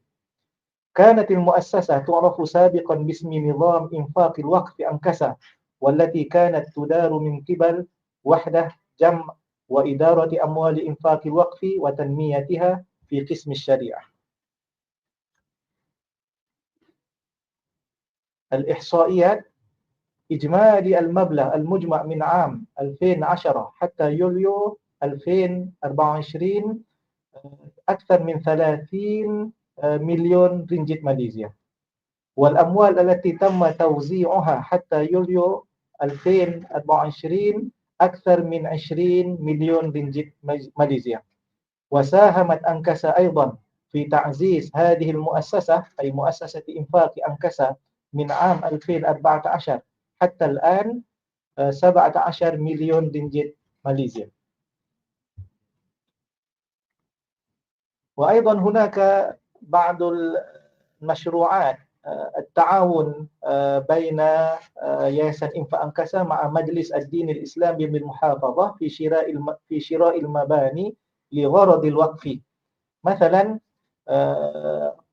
مجلس أغام إسلام ولاية Persekutuan في Putrajaya المبلغ أكثر من 4 مليون. في جوهر بارو مجلس أغام إسلام نجري جوهر أكثر من 1.5 مليون ringgit. أما في برتام Penang أكثر من 1 مليون ringgit. ومؤسس مجلس أغام إسلام Sabah في Tawau أكثر من 2.5 مليون ringgit. وفي ليبس Pahang مجلس أغام إسلام Pahang أكثر من 1.5 مليون ringgit. وأيضا في Seremban negeri 9 نص مليون ringgit ماليزيا. والخلاصة: تشير تطورات الوقف في ماليزيا إلى تقدم رائع من خلال الجهود المختلفة التي تبذلها المؤسسات الوقفية لتحديث وتطوير الأموال الموقوفة. لقد لعبت التطورات في هيكل الإدارة وزيادة الوعي المجتمعي والتنسيق مع القوانين والسياسات الحكومية دورا هاما في تحسين فعالية نظام الوقف. والاستقرار وفعالية نظام الوقف يتطلبان عملية التعزيز والتحسين بشكل مستمر في دعم مبادرات التنمية الأمة. نكتفي بهذا القدر. جزاكم الله خير. السلام عليكم ورحمة الله وبركاته.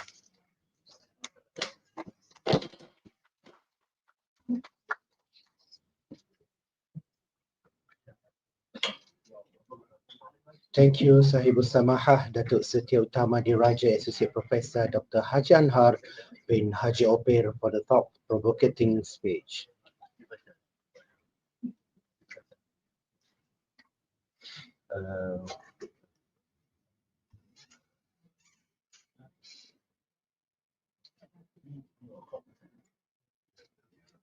Okay. Ladies and gentlemen, before we proceed to the next agenda, we take a break for 5 minutes and gather here again to continue with next agenda. Thank you.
Bismillahirrahmanirrahim.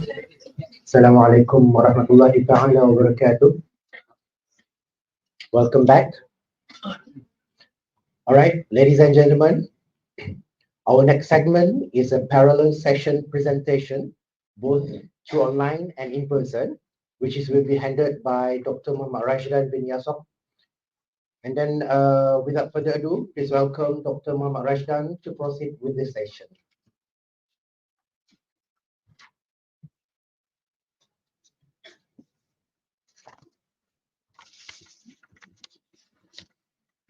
Auzubillahiminasyaitonirrajim. Bismillahirrahmanirrahim. Assalamualaikum warahmatullahi taala wabarakatuh. Very good morning to everybody. Dr. Haji Muhammad Ali Hassan, Board of Trustee Yayasan Infaq ANGKASA.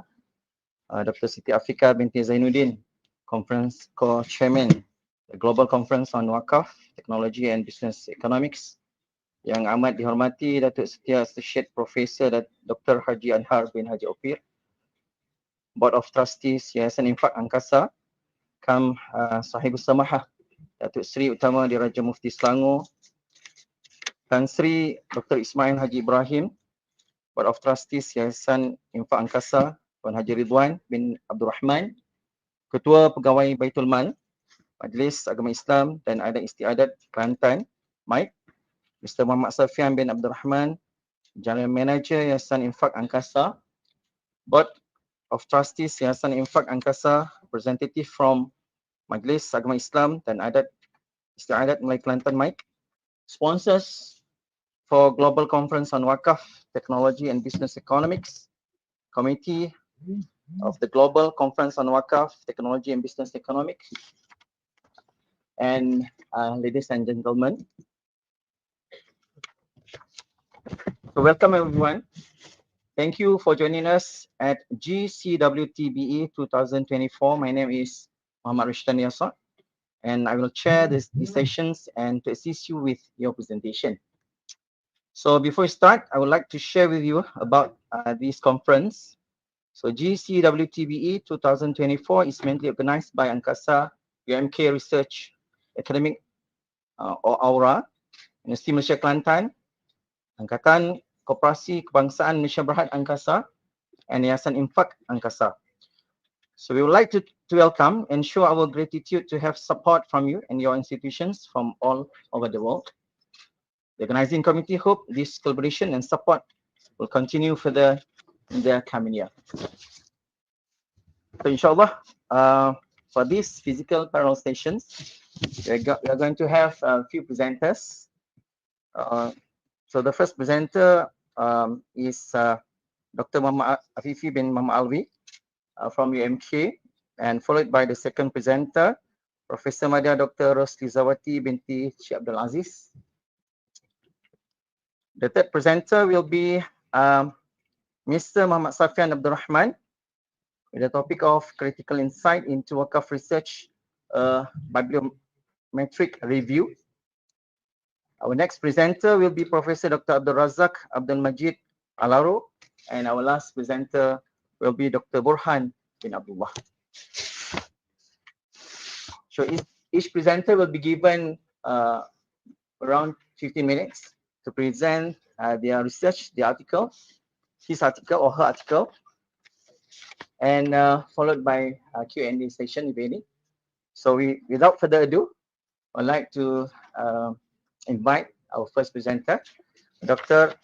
Afifi, to present his paper, inshallah.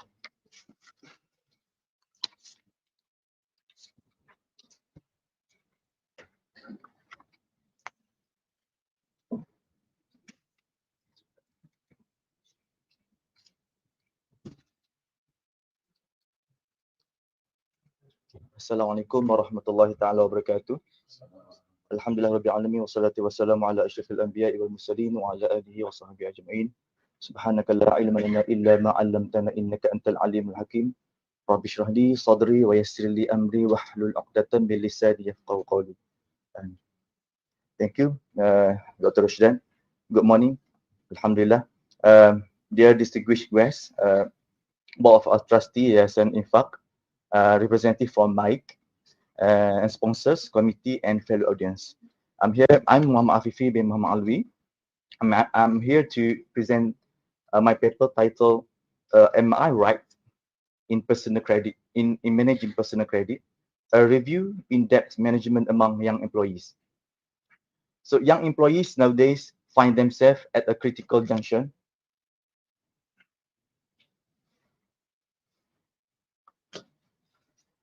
where early financial decisions can have a long-lasting impact. This often leads to increasing problems, particularly in debt management and even bankruptcy. While many studies have discussed debt management issue, there's still a lack of research focusing specifically in young employees. Our study aims to contribute to existing knowledge by conducting a systematic literature review on debt management practices among young employees.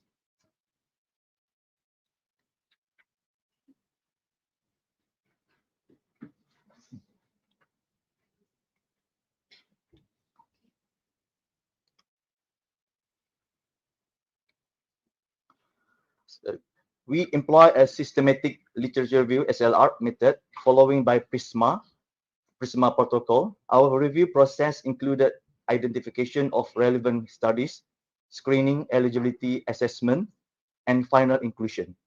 We formulated our research question as what is the debt management practice among young employees in Malaysia. Our systematic search strategy involve a database such as Scopus, Web of Science, and Google Scholar. We use specific search string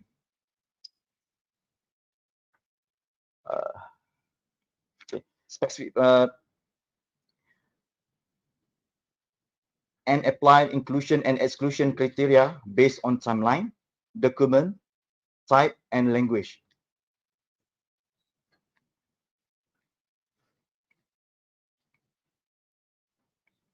Okay.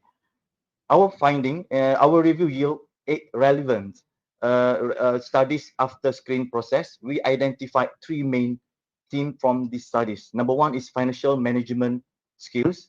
This include debt management, financial planning, and financial behavior. The second one is financial literacy, focusing on financial education. And the last one is self-esteem, including job engagement. So for discussion, a financial management skill, we found that improving financial well-being is crucial.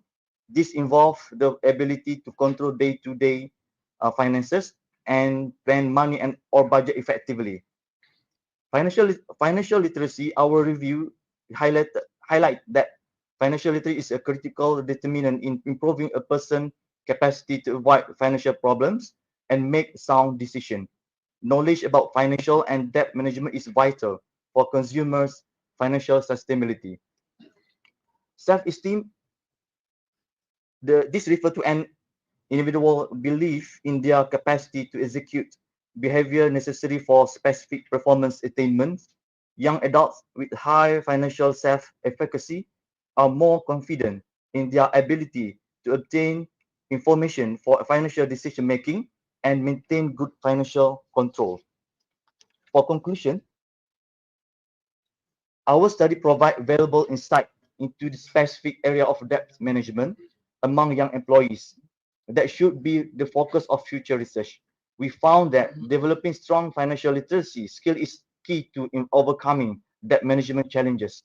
By prioritizing debt management and financial education, we can empower the next generation of workers to build a secure financial future. For future direction, we recommend more qualitative research to explore debt management among young employees. Future scholars should investigate new areas of knowledge and literacy in debt management for this demographic. Importantly, we suggest incorporating education and innovative financial concept, including wakaf, Islamic endowment, which can provide young employees with an additional perspective on financial management and philanthropy. That's all. Thank you for attention. I'm happy to take any question. Okay, Alhamdulillah, for the presentation. Maybe we will open up for the floor for the questions. Any? Alright. Thank you, Jazakallah.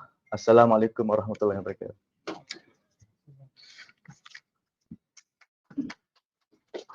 Okay, thanks again to Dr. Fifi for his short and precise presentation. Now, we would like to invite our second presenter, Professor Madya Dr. Roslizawati bin Ki Aziz, with the topic of innovative wakaf models, bridging traditions and modernity for sustainable tourism development in Malaysia. For information, Dr. Roslizawati is from Fakulty Hospitality, Pelancongan dan Kesejahteraan UMK. So, without further ado, dipersilakan Dr. Roslizawati.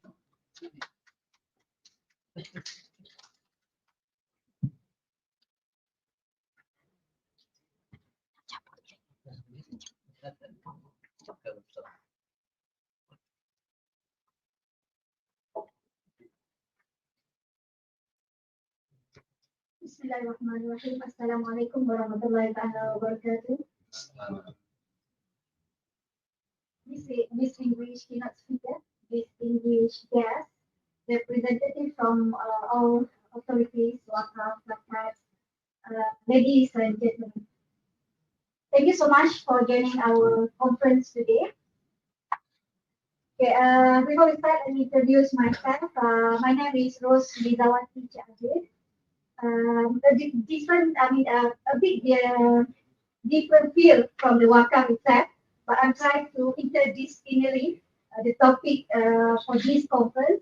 I am from the Faculty of Hospitality, Tourism and Wellness, Universiti Malaysia Kelantan. Right, so my topic today is to share. There are a few research that has been conducted by the previous study. Today, I would like to share how we can integrate the innovative wakaf model, which is I'm trying to bring tradition and modernity approach for the sustainable tourism development, especially in Malaysian context.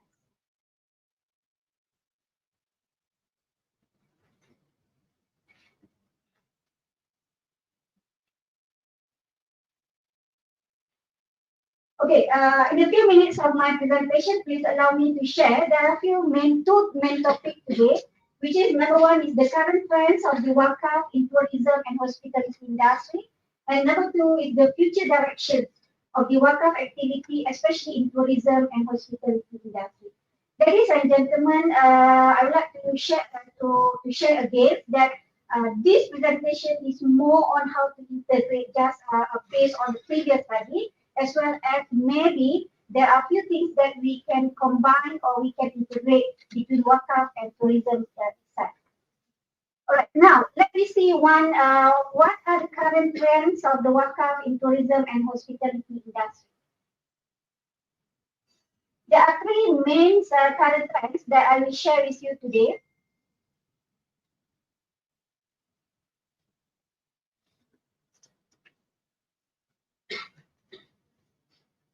All right, number one, as we can see that one of the main activities that has been conducted even in Malaysia or even in the southern areas, there are one activity we call it as reviving heritage through wakaf, and number two, wakaf in community-based tourism, and number three is wakaf in halal tourism. Right? So I will explain one by one what are the current trend that has been implemented, not just in Malaysia, but I believe that it has been implemented as well in our neighbors like Thailand and Indonesia. All right, reviving the heritage through wakaf. How we can implement these activities. So one thing is how we can restoration the historical site. We have a lot of buildings, we have a lot of destinations that already been recognized as a culture and heritage destination. So that we can use these wakaf fund in order to restore, to conserve and preserve our building, our historical site as one of the products in tourism industry. Number two, we can use a wakaf, even we have done that, I think ANGKASA, Jauhar, Main and others authority as well, wakaf as a tool for sustainable tourism.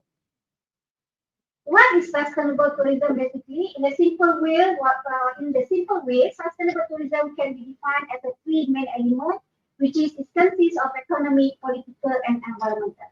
So this is the most important things for us in tourism industry in order to sustain the tourism sector as a product and as the best destination in Malaysia. Number two, we can use, the current trends in wakaf is to use wakaf for the community-based tourism. Okay, community-based tourism is, play an important role for us in tourism industry. Where community-based tourism, we empower the community surrounding, we empower youth people, we empower everybody in the community to get involved in tourism industry. So therefore, we use community-based tourism as an innovative strategy. Then we use wakaf as a way to fund the project that empower the community. Either we can train the community to become more expertise, more expert in our industry, such as a tour guide, giving the service, and etc. Number two, we use wakaf fund for the tourism education effect. This is one of the wakaf focus on the training individual in the tourism management, giving the service to conserve culture and heritage effect. And then number three, we use wakaf in halal tourism industry. Alright? Halal tourism industry, we divide into two important activities, which is we develop halal tourism destination as well as we put endowment wakaf hotel, which is I think for the wakaf hotel, it's already been done by Jauhar, even ANGKASA in fact. They spend money and then they build up the hotel and then they run the hotel, the business itself, and then the funding, the wakaf itself come return back as an investment. So this is the three current trends that has been implemented in our country, and I believe it will also be implemented in our neighborhood. Sure. Right, number two, what are the future trends that can be applied or can be implemented? This is based on the previous study as well. It might be impossible. It might be possible to be implemented, or we can further discuss and we can further celebrate. Because wakaf is not my field, but my field is in tourism industry. We can look into what are the possibilities in order to merge or in order to combine between wakaf and tourism industry. So there are three future directions I would like to suggest for this conceptual paper. Number one is innovative wakaf model. I bring to you today three previous studies that has been published regarding what are the innovative wakaf model that has been proposed. Number two, we can have a public-private partnership between government, NGO, private industry. And number three, we can have a future prospect, which is future prospect we can see into digitalization. We can develop, we can suggest any app, any model, any platform that can be used as a crowdfunding project for the tourism product or tourism destination. So this is one of the model that has been developed into 2022. Okay, this is we call it as a wakaf-based crowdfunding model for Islamic heritage conservation. So this is a study has been done in 2022, where they use the funders, they find the funders, and then they build up the platform, and then they use the wakaf institution as a manager or the operators or the agency that can manage the wakaf, and then they find what are the Islamic heritage products ataupun any tourism product destination that can be developed using the wakaf punya investment ataupun the crowdfunding from wakaf. So this has been done in 2022. Number two, there is also one model that has been introduced. This is from the Indonesia wakaf forest. We call it as a wakaf forest, whereby wakaf can play an important role in forest preservation. So they can use the wakaf fund in order to conserve and preserve our forest. So we do have a lot of tourism destinations, tourism products, tourism that can be developed, and we can attract a lot of people to Malaysia. However, due to the lack of money, investment, and government allocation, so I think we can use the wakaf as one of the platform or the strategies in order to enhance our tourism industry. And number three, the model that I share with you is, we call it as a most tourism certification in wakaf management. This one I think has been done in our country, which is in Sabah. They collaborate between few parties, which is NGO, state government, tour leader, tour guide associations, and as well as World Tour Leader Association. So they collaborate between these agencies, then they come up with one international certification program using the wakaf effect, wakaf funding. So they apply, they get the funding from the wakaf, and then they train all the community, young people to become a tour guide. And at the end of the day, this community will get the economic benefits from the wakaf fund itself. So the community also get the international recognition as a tour leader, and then they can enhance, then they can boost their tourism industry in Sabah. So ladies and gentlemen, this is my three innovative strategies or models that have been published and been shared by the academia for the last 5 years. And I believe this can be another or the future collaborations between wakaf agency as well as for the Universiti Malaysia Kelantan. So last but not least, thank you for giving me opportunity, and this is my first time to study and to explore the detail of the wakaf itself, and I open for any collaboration in future, especially for the tourism industry as well as for the wakaf or zakat or any study that having intentions, especially to conduct in tourism, hospitality and wellness industry. Thank you so much. This is my profile. You can contact me at any time, inshallah. And I believe the connection and the networking between us will get more benefits. Thank you so much. Assalamualaikum warahmatullahi wabarakatuh. Thank you very much for presentation. This is Maria for the fruitful presentation. Right, so as usual, we will open up for the Q&A session from the floor, from our guests. Inshallah. Assalamualaikum.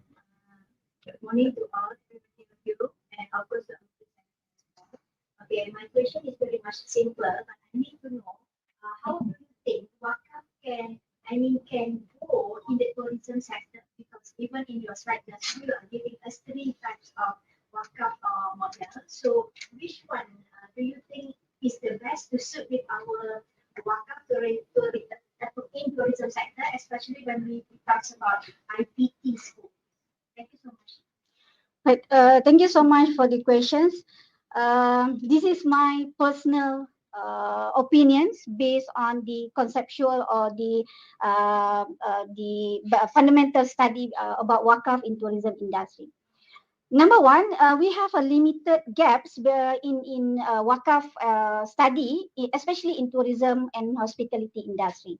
So based on these 3 models that I propose or I shared just now, I think the best model is to number one, which is we have a crowdfunding wakaf model, a wakaf fund, which is based on from the wakaf fund or the crowdfunding fund based on wakaf just now, we can have a pool or a certain investment or allocation budget just for improving, conserving or preserving the tourism product or tourism industry itself.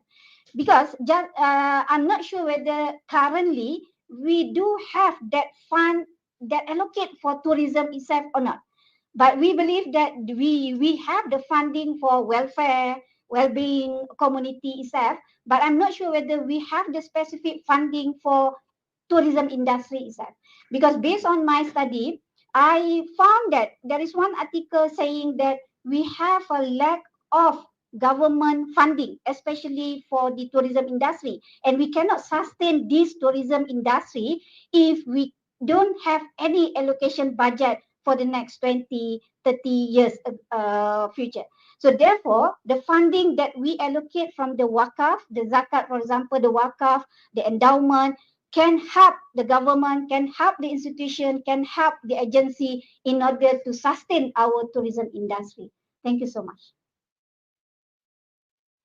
Okay, thank you for the response.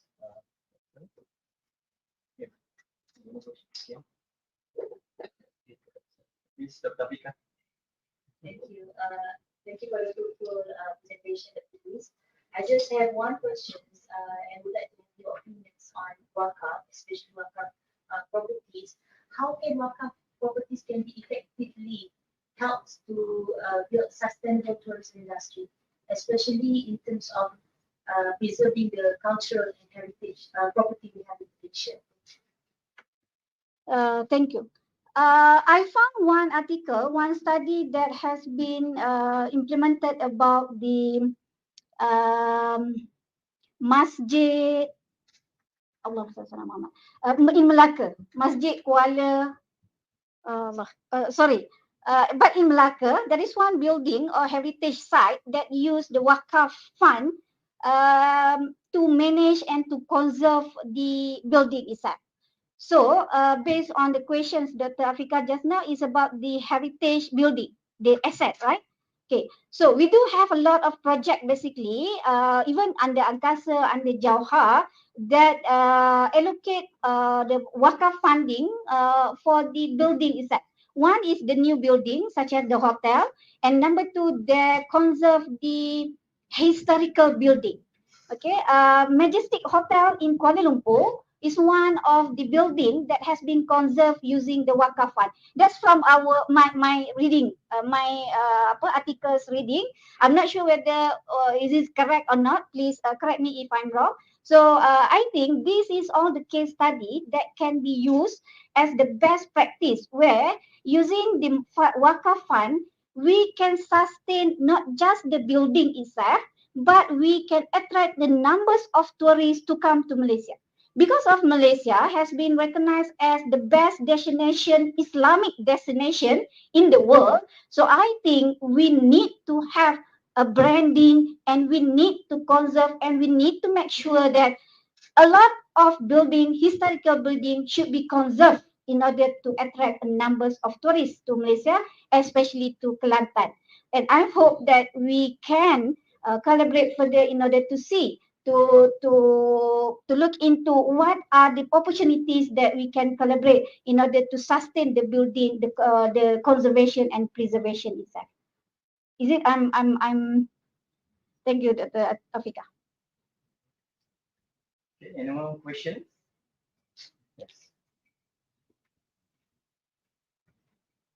Assalamualaikum.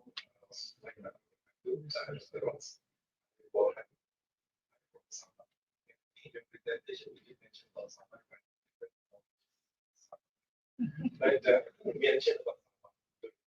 so in terms of what happens in the industry, that's what the CBT project, the community-based tourism project, is very active, and there are not many of them sustained. So I want to ask your opinion how this wakaf could explain, could help the CBT projects by the villagers, by the locals. All right, thank you, Dr. Burhan. It's a very interesting when I start explore the wakaf activities in tourism industry, basically. So what I can answer the questions of Dr. Burhan, we can take into few best practice, not just in Malaysian perspective, but we can take also from our neighborhood, Thailand and Indonesia. So talking about community-based tourism. So the most important thing when we talk about CBT, community-based tourism, is to empower them to do that activity. We are not giving just to give them the opportunity, but we are trying to empower them to do a lot of product package, to create a new thing, or to have an creativity in order to attract a tourist to their village or their destination. One of the most successful community-based tourism project di Sabah, di homestay, betul Berhan tahu? Homestay, that one is UNESCO collaborations, homestay. I will give you the detail. Okay, so this is one of the most successful project, CBT project. So, answering your questions, how wakaf can sustain the community-based tourism or can be implemented, I think I can give you two suggestions, or I can propose two things. Number one, as I shared just now about the model of MOS tourism. So we can take this model where we use the wakaf funding to train our community based on their expertise. For example, they use the funding to train the community to become a tour leader. Perhaps in future, you can look into what are the expertise or what are the branding of the community itself. For example, homestay. Homestay is one of the projects that can use wakaf fund because it combine a lot of community at one particular destination or the places. So therefore, you can take a wakaf, or you can use the wakaf fund in order to develop the product, the new product, for example, or you can enhance or expand the existing product. Homestay, they need a lot of activities in order to become a successful project. If you don't have any project or any activities at your particular homestay, and therefore you cannot maintain your program ataupun you punya project, especially for homestay, right? So number one, so we use the funding in order to train community, empower them based on their expertise. Number two, we can use the funding from the wakaf to build up the facilities for tourism industry. For example, toilet, tempat duduk, rest areas, tourism facilities or tourism ancillary services. So this is to encourage and to attract a numbers of tourists, where if they go to any tourist destination, they can find a lot, they can try to look into what are the most important things at that particular destination. So one is ancillary services for the tourists itself. So we can use that wakaf to build up or to renovate the existing facilities or services, especially for tourists itself. So I think that's all two things that I can propose. Perhaps there are a lot of strategies, but maybe we can communicate later in order to get a proper data and the detailed information about your question. Thank you so much, Dr. Burhan. Okay, thank you, Dr. G-Cwtbe, for your response. Looks like it's a very interesting topic to discuss, right? But I'm going to use my power to close the invitation to allow for the. Thanks again, Dr. G-Cwtbe. Okay, next we move to the third presenter, with the title of Critical Insight into Wakaf Research Biometric Review, presented inshallah by Memperkasakan. Sorry, tafadhal maju.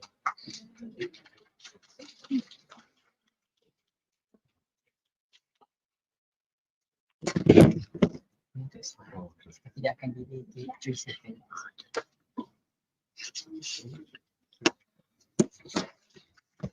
Bismillahirrahmanirrahim. Assalamualaikum warahmatullahi wabarakatuh. Alhamdulillah wassalatu wassalamu ala asyrafil anbiya'i wal mursalin wa ala alihi wa sahbihi ajma'in. Allahumma shalli ala sayyidina Muhammad abdika wa rasulika nabiyina wa ala alihi wa sahbihi. Bagi Dato' Haji Yayasan Board of Trustees Infaq dan Board of Members Yayasan Infaq ANGKASA, Dr. G-Cwtbe, Corporate Co-Chairman, Mati Datuk Seri Associate Profesor di Jalan Obir, Board of Trustees Yayasan Infaq, ANGKASA Datuk Seri Utama Raja Mufti Selangor, Tan Sri Dosmaya Haji Ibrahim, Board of Trustees Yayasan Infaq ANGKASA, Tuan Haji Ridwan Abdul Rahman, Ketua Pegawai Tuan Majlis Agama Islam Negeri Kelantan, Board of Trustees Yayasan Infaq, Deputy Formation Islam Al-Islam Lantas, Sponsor Conference of Waqf Technology and Business Economy, Committee of the Global Conference, Waqf Business Economy and Development. Before we start, let me introduce myself. My name is Muhammad Abdul Rahman. Currently, I am working in Yayasan Infaq ANGKASA as General Manager. Besides that, I also pursue my studies in UMSI.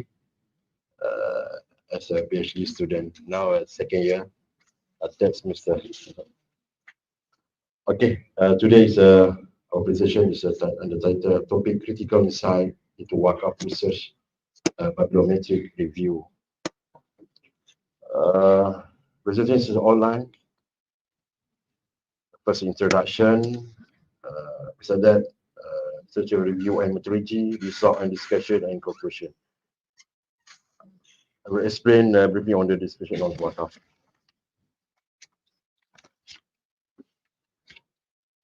What is Waqf?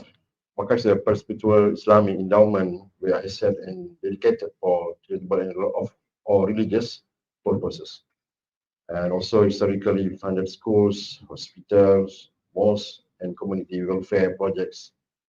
So modern importance, Waqf is increasingly linked to sustainable development, economic empowerment, and poverty alleviation.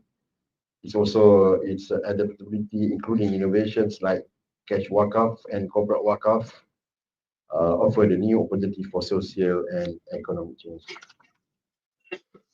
So why I choose to use volumetric analysis?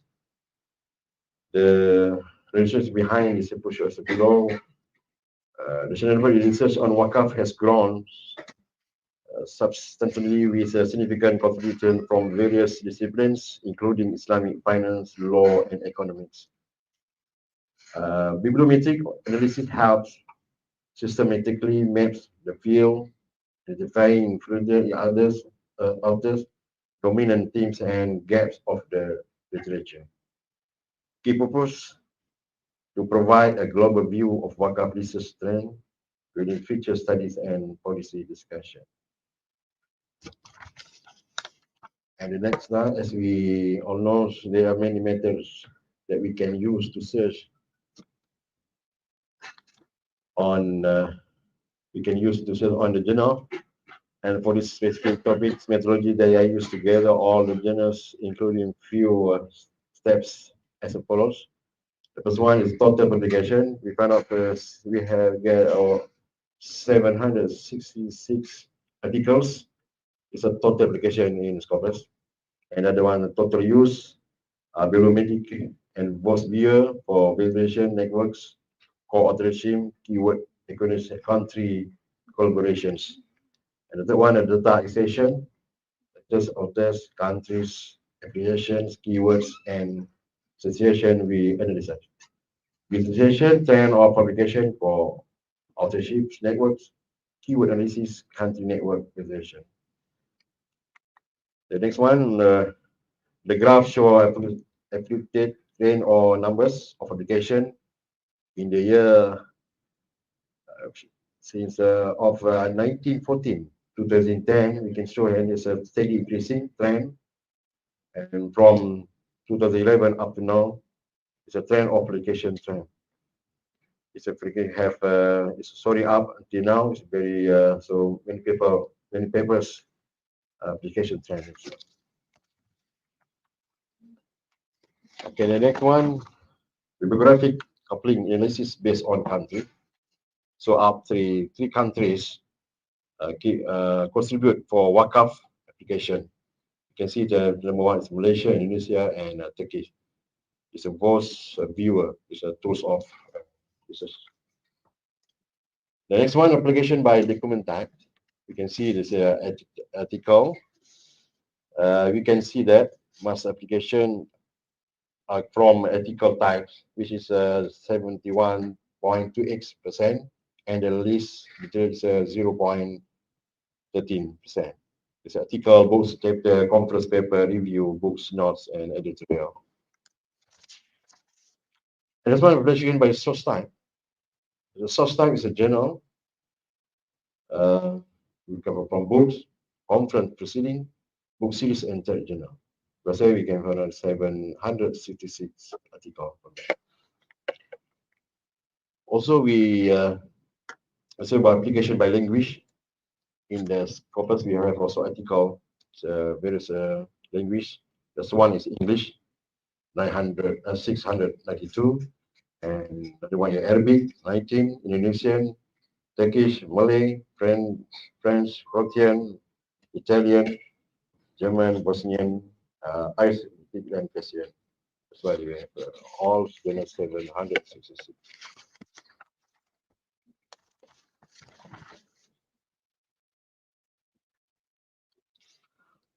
Okay, this one, the popularity paper on wakaf. Top 3 high city articles. Number one is this most cited paper. So the one Quran 2001, the title Preparation of Public Goods under Islamic Law, Origins, Impact, and Limitation of the Wakaf System. It's a source data and law and society review. The second one is Sadiq AF 2002, Wakaf, Charity and Poverty Elevation. It's sort of the Internal Journal of Social Economic, and the third one, Medieval, 1971. 1979, which related the cash wakaf controversy in the Ottoman Empire in the Traditional Journal of Middle East Studies. This is a popular paper on wakaf. This one, the top 3 active source title.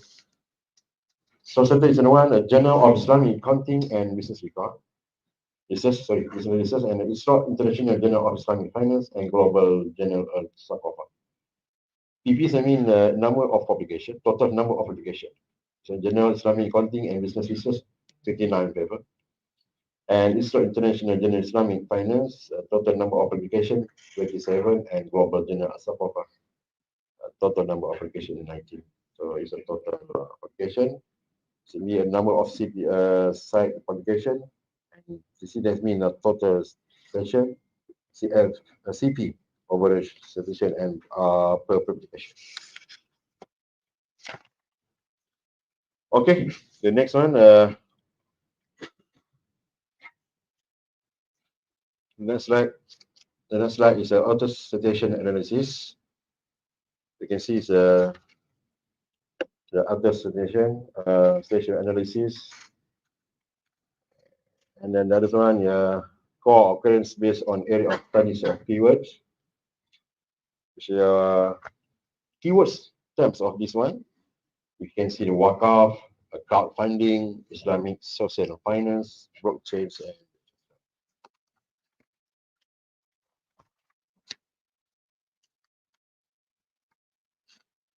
okay, now is conclusion. Conclusion is to summarize. This is a comprehensive investigation, and this is 766 publication written by 1963 individuals. 1,963 individuals are recorded by Scopus to identify important investment in the field of wakaf. The initial investigation on the subject was conducted in 1940, for a long time, indicating a long-standing and ongoing interest in it, with no evidence pattern of a coverage. Malaysia and Indonesia appear to be among the initial nations actively participating in the research. The article category had the highest number of publications, totally 146. Furthermore, the majority of research category altered in the English language, accounting for 19.34% of the total, with a mere 0.13% within Persian. The article titled "The Provision of Public Goods under Islamic Law: Origins, Impact and Limitation of the Waqf System," authored by Quran T in 2001, has received 218 citations indicating its significant relevance in the respective field. The network analysis, relation, revealed the outer connection, which were organized into 3 to 5 distinct clusters, each represented by a different color code.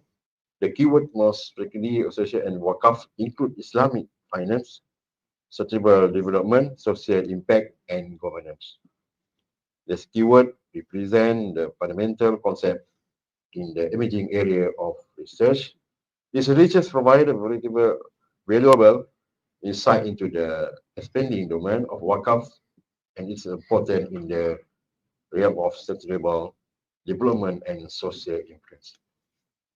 It's my presentation about critical insight into wakaf research. We will make it review. Okay, thank you. Thank you very much, Mr. Secretary, for your quick review on wakaf research. So it's very interesting analysis. However, due to limited of time, so I'm not going to open up for the Q&A session just because we have another 30 minutes for our two presenters. Okay, next we move to our next presenter, Professor Dr. Abdul Razak Abdul Majid Alaro from Nigeria. Okay, so online presenter again. So please proceed, Prof. Abdul Razak, with your presentation.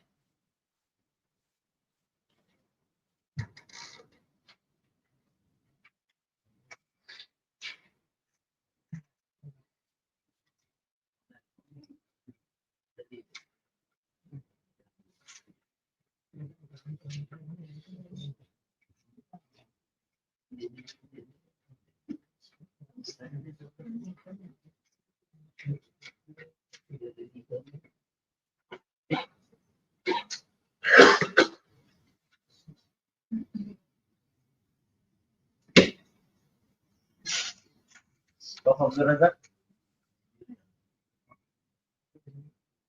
can I hear you?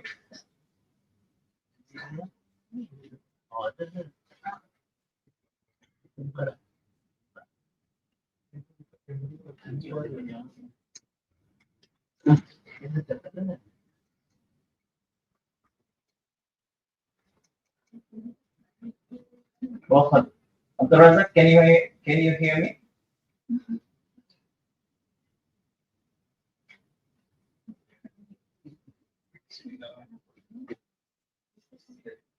We can't hear you.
Jadi dah share slide yang kita share ni lah.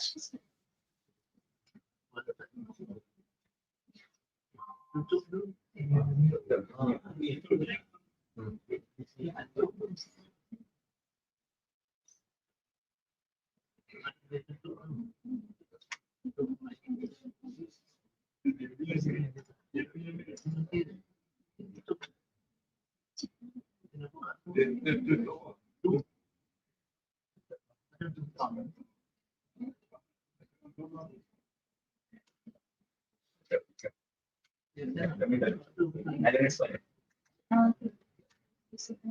Oh, yes.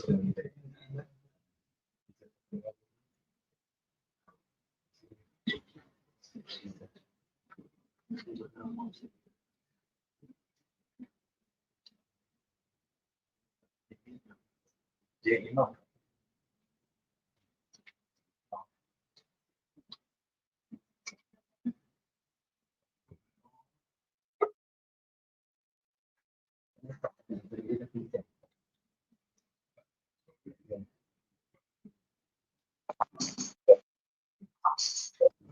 Assalamualaikum.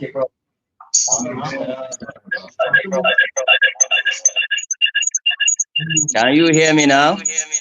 Yes, yes, you can hear.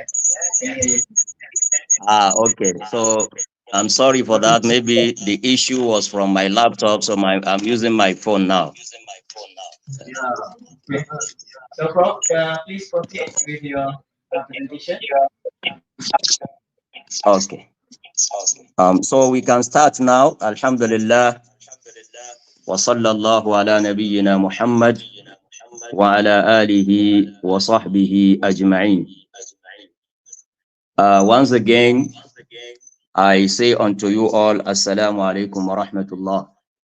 My presentation is going to focus on enhancing work principles and practice, the role of technology and innovation. And I'm going to run through my slides, which are about 15 slides, in the next 15 minutes or thereabout. When we talk of work traditionally, as we all know, work is a concept that refers to charitable endowment, by which we have the original endowment, the property that is endowed will remain intact, while the usufruct or the benefit that is generated from such an asset is given to the beneficiaries. And when we look at the history of Islam in different parts of the world, Waqf has played a very significant role, whether in the development of religious institutions, in development of educational institutions, and a lot of other socio-economic institutions in the Muslim world. Waqf has played a very important role in the past. But when we look at the situation we found ourselves today,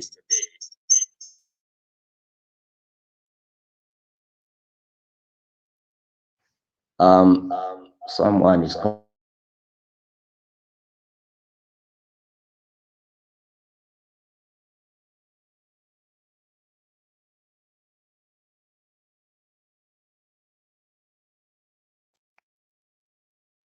Sorry for the interruption. Dr. Yusuf was telling me that I may need to exit from my laptop. Let me try to do that. Okay. Is it okay now?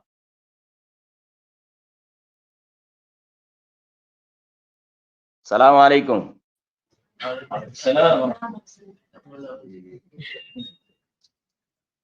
Is it better now? Okay. Better. Continue. Is better now? Yes, please continue. Yes, please continue. Continue.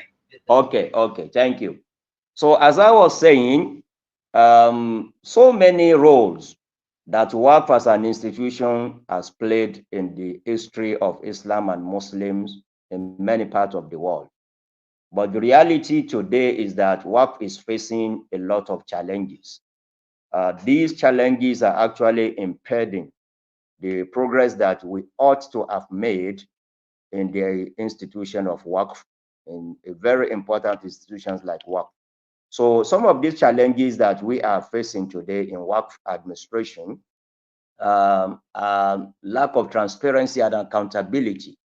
A lot of people are complaining about deficient transparency and accountability in the management of Waqf in many parts of the world today. We also have an issue of the legal frameworks, the current legal frameworks that we have all over the world. The Waqf institution, unfortunately, has not been able to move at the same pace of development with the legal and regulatory environments. So that's another challenge that Waqf is facing today. We are also experiencing decline in participation due to lack of modernization. A lot of people find it difficult today to key into the workings and applications of Waqf, because Waqf is still being practiced in some part of the world today as it used to be some hundreds years ago. So there's an issue in the area of modernization that is also hindering the progress that we ought to have made in the Waqf application in the world. Then we have a difficulty in accessing and distributing resources effectively. So I'm just pointing at some of the challenges that are not making it realizable, some of the goals and objectives that we have for Waqf, and some of the roles, as I mentioned earlier on, that Waqf as an institution has played in the past. So this is what actually informed our thinking of saying, okay, if we have these challenges, one of the ways out is to introduce technology, is to introduce innovation. And this is what is the thrust of my presentation this morning, to see what forms of technology, innovation that we can introduce for the development, for enhancement of work practices in different parts of the world. Mr. Moderator, I'm already on the on slide 7. So the slides are not moving. Please move to slide 7. Yes, you can stop there. So integration of technology in work management. First thing that we are advising that could be looked into by way of enhancing the work practices is to introduce digital platforms for work management. Unlike when you have a lot of paperwork in documenting, in distributing, in identifying the beneficiaries, in locating the asset, the work asset, we can employ digital platforms to do all this, and we will have a more seamless activity of work administration. Another technology that could be introduced for the purpose of enhancing work practices is mobile payment and crowdfunding. A lot of people will find it easier today when they can just make contribution to any work entity using their telephone, that they can just click on an app and make donation. Or when we employ the technology or innovative practice like crowdfunding, that will allow a lot of people, even with very small or very limited resources. When we crowdfund, we can gather a lot of resources from thousands or even millions of people from different parts of the world, and that is part of what can enhance the practices of work. Another thing that we are also advising that could be looked into if we want to really enhance the practices of Waqf today is the blockchain technology. Blockchain, as we all know, is an open and distributed ledger that is usually immutable. And it has a lot of features of transparency and disclosure. As I said in the beginning of my presentation, the issue of accountability and transparency is actually affecting the perception of some people about Waqf institutions today. If we employ blockchain technology that will ensure transparency, immutability, and traceability of Waqf transactions, that will actually build a lot of confidence in people to continue to contribute to Waqf as an institution. We can also take advantage of smart contract as part of what blockchain technology could give us. Smart contract can also facilitate automatic execution of agreement once we have the predefined conditions met. And if we achieve we succeed in this, it will actually reduce the need for intermediaries. And when we get rid of intermediaries by way of using blockchain technology, no doubt the work processes will become smoother and faster. Another area that we can look into by way of enhancing the work practices through technology is to make our work activities, related activities, to be data driven. We can collect a lot of data and apply data analytics. For example, it will give us a better understanding of where resources are most needed. We have resources that we want to give to the beneficiaries of work. Through data and data analytics, we will be able to know where those resources are most needed. Also, we should be able to monitor even the impact of our charitable or work activities and optimize their operations.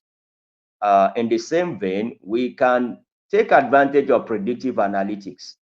Predictive analytics will give us that advantage of even foresee what are the likely trends in some years to come in our work donations. We can forecast future needs as far as the beneficiaries are concerned. And by that, we ensure sustainable and long-term planning for our work-related activities. So again, these are some of the ideas that we can deploy to enhance the work practices by way of allowing technology to play a role in the way we administer work. Also, we can also look at innovative work models. When we think of traditional work model, what we normally have is for somebody to declare an asset, a real estate, a landed property as work. But with the movement, with the development in the world today, we can also key into some of the innovative models. And alhamdulillah, we have them in abundance. I'm listing some of them on this slide. Like the issue of cash work. In the past, what people were used to is to make a landed property or an estate as a work subject. But today we can develop cash work. It will be easier for people to say contribute money, and this money will serve as our work subject. The only thing is that it will operate the same way the estate donated as work will operate, meaning that the work will not be given directly. The cash will not be given directly to the beneficiaries. But when we gather cash as work, we invest it, and it is the proceeds coming from this investment that will go for different objectives and to different beneficiaries. One of the innovative work models that we can also use to enhance the principles and practice of work today is corporate work. What we are used to, what we are familiar with in the fiqh literature is for individuals to make work. Today, we have corporate entities by all intent and purpose in law are regarded as persons. So when individual natural persons can make work, we can also look at the corporate entities. And as a matter of fact, Work from corporate entities are usually more sustainable because we have a corporate entity that may last hundreds of years, may even last thousands of years. So a corporate entity like a company may declare part of its shares, for example, to be Waqf, and that one will even be more sustainable than Waqf or endowment that comes from individuals. We can also be creative enough to look at other areas of need of our beneficiaries, the beneficiaries of Waqf. Traditionally, Waqf usually serves social, economic objectives, but we can also extend the benefit of Waqf to environmentally sustainable projects by having what we described on this slide as green Waqf, Waqf that will target solving one or more environmental challenges, and that could also encourage many people to also buy the idea of contributing to Waqf, because people like development, people like innovations and creativity. So when we employ technology, as we have said in the previous slides, also we look at innovative models. I believe strongly that most of the challenges that Waqf institution is facing presently will be overcome by the grace of Almighty Allah. Before I end my presentation, we have looked at the ideas. These are the ideas that we are introducing for the purpose of enhancing Waqf, but we must not also ignore the likely challenges, so that we start preparing for those challenges before they arise. One of the challenges that may arise as a result of our introduction of innovation and technology to the practice of Waqf is security and privacy. We know when we introduce technology in managing Waqf assets, particularly using blockchain platform, digital platforms, this will most likely throw up some challenges, like concerns about data security, about privacy of both the donors and beneficiaries. So we have to put in place a mechanism that will ensure that we safeguard sensitive information regarding the donors or the beneficiaries. So this is one of the challenges that are likely to come up when we embrace technology and innovation in Waqf. Another likely challenge that we must start preparing for before we deploy technology into the practice of Waqf is what is known as digital divide. You know, we don't solve a problem and create another. We want to encourage more and more people to key into the Waqf practices, for people to engage more, to donate more, to contribute more. But if we did not take care enough, we may end up excluding another high percentage of people by way of digital divide. Digital divide simply means technology will actually exclude some people that are not they are not compatible with the technology age. Some people may not even be able to use digital platforms, blockchain technology. So we have to think of how we will not exclude those people when we are getting more and more, particularly, for example, when we embrace technology and innovation, there is high possibility that we will have more and more youth generation to contribute. But the idea is not to exclude the adult generation, the older generation too. So we have to think of that challenge too and start preparing for it before it occurs. Legal and regulatory adaptations is also a likely challenge. The laws and regulations that were in place to regulate Waqf activities when Waqf was strictly for real estate, for landed properties, those laws and regulations may not be adequate when we are talking of technology in relation to Waqf.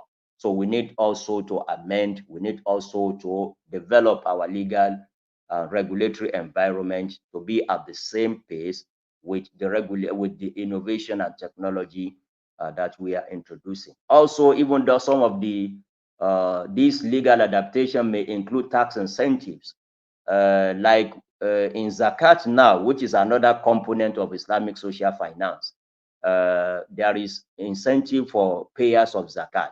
We can introduce the same thing by way of law, by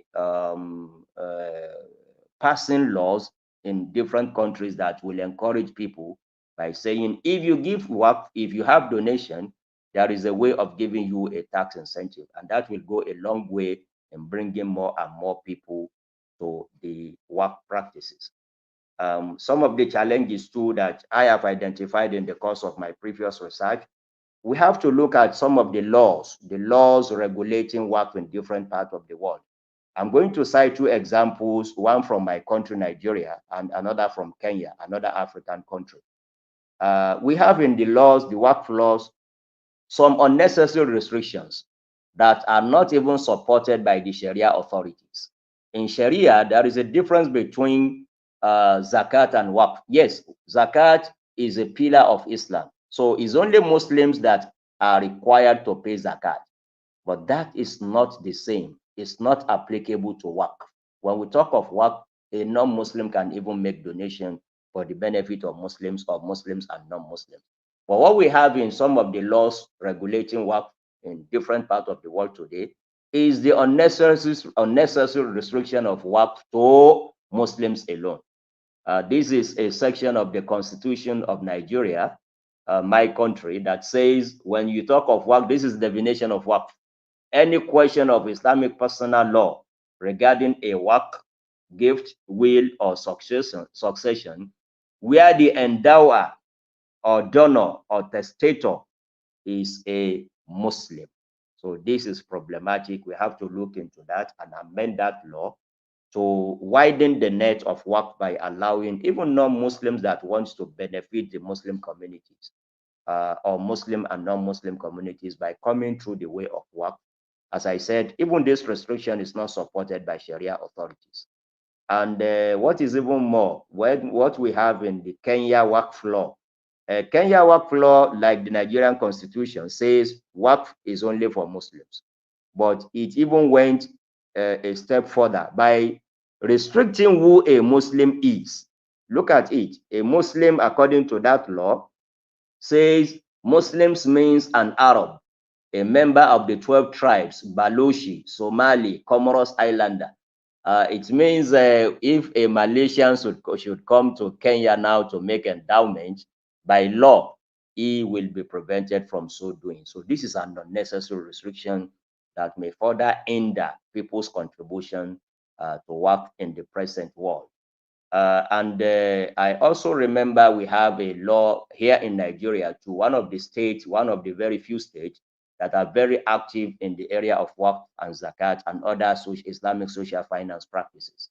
It has a very creative, an excellent provision in their law that if you are a contractor with the government of that state, the law stipulates that you must contribute 1% of your profit to the institution of work, which is an excellent provision that will give work a lot of resources. But the same law also fell into that error of restricting work to Muslims alone. Now the question, the legal challenge that will come up from this one, we are talking of companies, corporate entities that are treated in law as human beings, as persons. Now, how will you determine whether a company is a Muslim or a non-Muslim? A public liability company, for example, that has shares being held by millions of people, Muslims and non-Muslims. How will you describe such a company? Is it a Muslim or a non-Muslim? So these are some of the restrictions that may create challenge when we introduce technology and innovation to the work practices in the modern world. And it is better for us to start looking for ways of surmounting those challenges even before we start deploying innovation and technology. And finally, one good thing about the idea of introducing technology and innovation to work practices is that Islamic social finance, work is part of Islamic social finance. And let me even say it more generally, Islamic finance generally. One of the major features of Islamic finance is that it is always adaptive to technology. It's always accommodating to new innovations. And the reason for that is that we have it as a principle in Sharia that al-aslu fil ashya al-ibaha. The primary rule in mu'amalat, things that are not related to religion per se, things of financial transactions, financial dealings, contributions of money, businesses, social finances, the original rule, the default rule is that of permissibility. So it gives us a lot of flexibility, and that is why Islamic finance is so flexible, that whatever innovation and technology is introduced in the world before a year or two pass on, you will see Islamic finance adequately keying into that and adopting and embracing it. So this is one of the things that give us the courage to say that no, Waqf is facing challenges. There is no doubt about that. But technology and innovation can be a succor, can give us solutions to some of these or all of these challenges. And we don't have any barrier from Islamic perspective. We don't have any challenge of adopting new innovations and technologies as long as they do not bring along any prohibited practice. And I'm sure we can achieve our objectives by adopting, by introducing, by embracing technology and innovation without necessarily contravening any rule or any law of Sharia. And that is my presentation. And I thank you most sincerely for this opportunity to be part of your international conference. And I wish you a successful conference. Thank you very much. And greetings from Nigeria. Jazakallah, Prof, for your great presentation. There are so many issues actually that we can discuss further. And Prof has already presented on how we're going to employ the technology on our wakaf institutions, right? But since we don't have we have a scarcity of our time actually, so we will move to our last presenter, Dr. Burhan bin Abdullah, with the title of the role of wakaf in human capital development, conceptual and analytical perspective. So please, Doctor.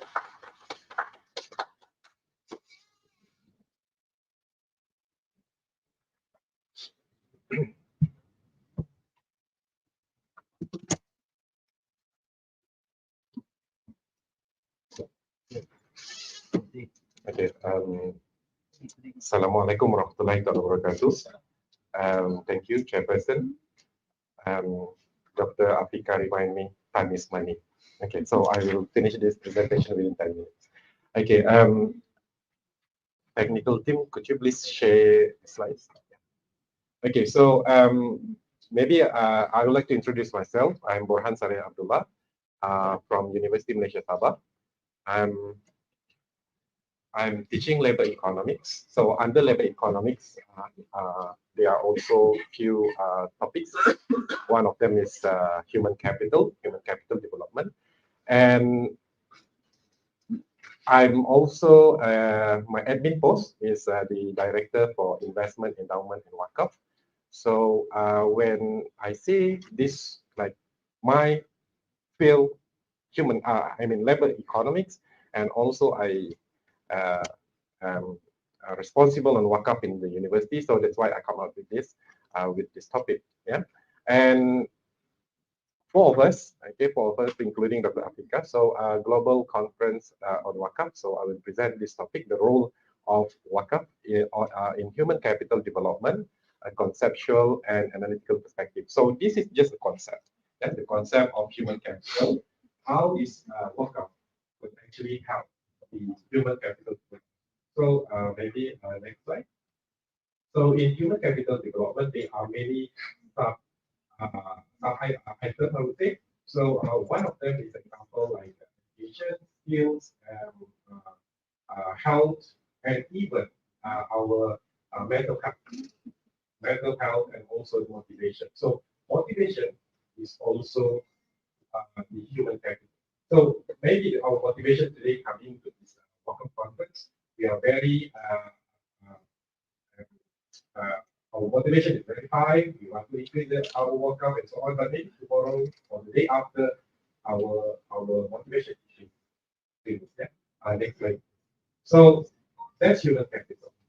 Including also this motivation also included. Next slide. Oh, di sini, okay. Oh, canggih betul kan? Okay, so because I okay, okay, so a little bit about the introduction about the human capital. I have explained this now. So human capital is very important, especially for the economic growth, because with this human capital, you can increase the productivity of the workers. Yeah, with those who are high educated, they can increase their productivity not just for themselves but also for the country. Yeah. So throughout the Islamic history, the wakaf system has been an effective mechanism for increasing human capital by funding education, healthcare, and social services. So these three items I will focus on for this overview of this wakaf and human capital.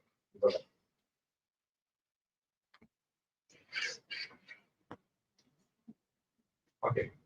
So the role of wakaf in human capital is I mentioned wakaf on education, wakaf in healthcare, and wakaf and poverty alleviation. So wakaf and education, we have so many examples. Yeah, we have so many examples of wakaf education. For example, I like to take example in Turkey. Yeah, in Turkey, because why? Because there is one foundation, the Dengan Foundation. You can Google this foundation. It has almost more than 100 schools. Okay, from this foundation, they develop more than 100 schools in order to increase the education of the people in Turkey. This is one example, and a lot of countries, okay, they already have this wakaf and education. But maybe some presenters, okay, maybe they say that wakaf and endowment are the same. But to me, it's different. Okay, my point of view, endowment is endowment, wakaf is wakaf. So because when we talk endowment, okay, we have also many endowments in education. For example, even in UK, US, many universities by wakaf. I'm not by endowment, but in my definition, in our definition, wakaf is wakaf. Okay. Okay, and wakaf and healthcare, similar to the wakaf and healthcare, it is actually already established many years ago since Prophet Muhammad Sallallahu Alaihi Wasallam. Okay, since for example, battle of I forgot the one battle, but they already have this wakaf on healthcare, providing services for the soldiers. Yeah? And wakaf and poverty alleviation, this one also very famous. Okay, and so the mechanism. Okay, so the mechanism of wakaf, how this wakaf contributes to human capital. So there are many ways actually. There are many ways, including these three. Yeah, example, education. Education in terms of investment. Okay, we invest many. I forgot which presentation just now. They mentioned about the investment. The type of investment would be in terms of cash or monetary. Okay, put the principal and you can invest ataupun wakaf tunai, cash wakaf, and also could be an example the Dengan Foundation in Turkey just now. Invest on the asset. Okay, providing schools, providing facilities, and so on. So that is the mechanism how the wakaf can contribute to human capital. 2 minutes later, okay. So and healthcare investment, providing hospital and so on. So this is an example of the mechanism that we can use wakaf for human capital development. Okay. Okay, challenges. I think Professor Abdul Razak explained a lot about the challenges of wakaf nowadays, and some of the key points that Prof. Abdul Razak mentioned is also here. Okay, example, the legal and regulatory barriers. We take example of Malaysia. Each state we have different enactments. Okay, don't take any country, but just take Malaysia. Okay, every state we have different legal, regulatory. And the second one is mismanagement within wakaf institution. I like the point that Prof. Abdul Razak highlighted is about the integrated technology and wakaf. This is very important. Okay, technology and wakaf. So that one also is actually the challenge of wakaf today. Okay, and the modernization and adaptation of wakaf to the contemporary global economy. And it's 2 minutes, I think, 30 seconds left. Okay, analysis and implication. Okay, so that's how the wakaf and human capital actually very related since many years ago, and that's why the overview and the challenges have to be highlighted, and how we can improve wakaf, especially the contribution to the human capital development. Thank you very much. Okay, thank you very much for Dr. For your presentation. All right, so audience, please give a big clap to all of our presenters today. And thank you everyone. So we appreciate your big care. And thanks again for joining us today. And we'll see you next time in our next or future conference on Wakaf, inshallah, 2.0. Okay. And before we end up our session today, I would like to invite everyone to attend the closing ceremony and announcement for best paper award, right? From physical as well as on presentation. And of course, best presenter award for this particular conference, right? That I end up my session with the Assalamualaikum warahmatullahi wabarakatuh. Thank you. Waalaikumsalam warahmatullahi wabarakatuh. Thank you, Dr. Rashad. Ladies and gentlemen, now we proceed to the next agenda. We have one more left. Keynote speakers. To proceed, I would like to introduce our second keynote speakers, Professor Dr. Mahmud Bulut. Professor Mahmud Bulut is the president of Istanbul Sabahattin Zaim University, Turkey. He earned his bachelor's and master's degree in economics from Dokuz Eylül University and his PhD from University of Utrecht.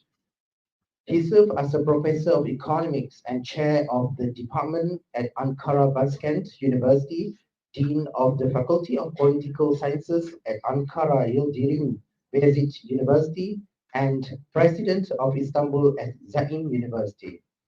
He has authored significant works on Ottoman-Dutch economic relation, Islamic financial institutions, and Ottoman cash wakaf. He is the chief editor of the Journal of the Islamic Economics and Finance and the Journal of Social Science, Adams Academy. Since Prof will join us in online, Assalamualaikum, Prof. Are you ready?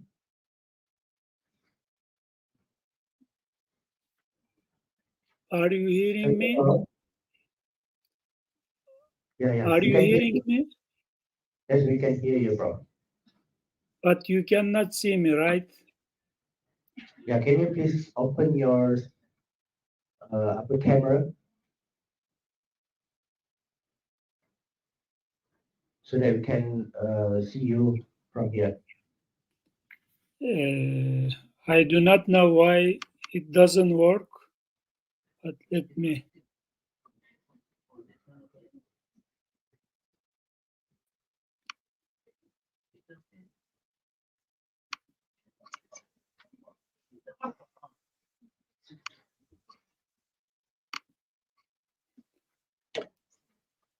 So anyway, or else, Prof, we proceed without your. So I am afraid I cannot. It doesn't work in my computer. Can I start to make my presentation? Okay, Prof. With that, please welcome Prof. Dr. Mahmud Bulut. The floor is yours, Prof. Okay, thank you very much. Bismillahirrahmanirrahim. Alhamdulillahi Rabbil Alameen. Wassalatu wassalamu ala Rasulina Muhammadin wa ala alihi wa sahbihi ajma'in. Assalamu alaikum wa rahmatullahi wa barakatuh. My dear brothers and sisters, thank you very much for inviting me to this conference. I would like to thank to all the organizers of this global Waqf conference, and I would like to make my contribution by making this presentation as a proposal global cash Waqf on reduction of poverty and sustainable economic development for Islamic world. As you know, when we are talking about the human development, economic growth is the main issue. And today we have very big challenges for this human economic development. When we look at the history, in recent 2 centuries, there is a big economic growth in the world, especially in the Western world, and recent decades in the eastern part of the world, like China. But human development, when we talk about the human development, the social issues are increasing in all of the world, and poverty is main problem still in the world. So that means we need to cover this human development within the context of sustainable development. And when we look at the sustainable development, it means the balance in between economic goals, social goals, and environmental goals. And also, there are the values, the ethics is very critical within this respect, but today it's still out of the analysis in the sustainable development goals when we look at to the word academia, but we really need to add some more things in this sustainable development mentality and the paradigm. So, as you know, there are 2 main sectors in economy, private and public. We call state and market. But we have also the 3rd sector, especially from our heritage, Islamic heritage, Islamic civilization. The 3rd sector, Waqf sector, is very critical in the social and economic development. So what we can speak about the Waqf and sustainable development. So that means the Waqf-based sustainable economy, when we look at the historical experience, the best practice of this Waqf heritage, we can see from the very early modern times till 20th century in the Ottoman Empire, as an Islamic empire from Europe to Asia, Africa, from Adriatic Sea to the Mediterranean, from Black Sea to Red Sea, in all these 3 continents, in very huge, the areas, they realized the best practices of the Waqf. And Waqf for sustainable economic and social development is very key. And, again, today, this institution can play very critical role, but needs some, of course, new, introduction, new, using this historical Waqf experience, need some new models. And for today, I would like to share with you my proposal on the global cash Waqf. But before that, as you know, these cash Waqfs are the Waqfs that entire or a portion of capital was formed with cash money. And it is the innovation of the Ottomans in the early modern times, when the Western capitalist nations were establishing the financial system on the interest banks with interest, the Ottomans introduced these cash waqfs as altruistic finance institutions without interest. And the factor of stability in the Ottoman financial system, with preventing high usury and determining market interest rate, provided cash for entrepreneurs such as merchants, artisans, craftsmen, tradesmen, and therefore the cash waqf started in the Ottoman period, which had its capital in cash, so-called, and the cash waqf was established because of its natural flexibility, its ease of operation, and because anyone can contribute to the fund. And, the Ottomans encouraged all society to make waqf, to make donation. And it was really very impressive that from 50 akçes to 20 million akçes, we have seen the cash waqf institutions in the Ottoman Empire. The critical thing is, they encouraged all individuals to make donation, to make contribution for these institutions, and to make contribution to the economy, to society, to education, health, to reducing the poverty, and to realize a kind of sustainable economic development. And in my model, in global cash waqf model,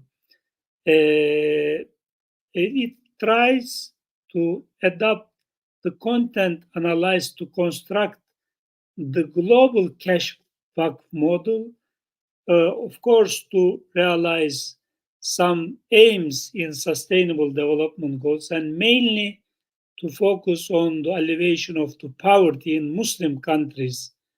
The cash waqf is chosen because it is a flexible and easy for anyone to contribute to the fund.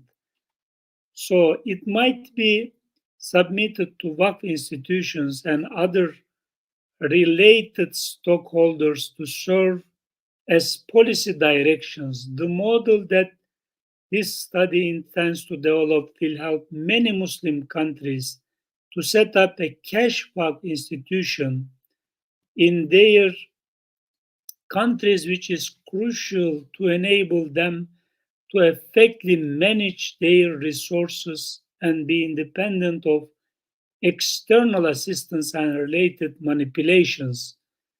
And it was, discussed from the morning sessions till now. There are different, issues today we faced with this kind of challenges. We have legal and regulatory barriers. We have management problems within the waqf institutions. We have the adaptation of the waqf and, the technologies adaptation and transparency problems. So many problems we are facing today. But with,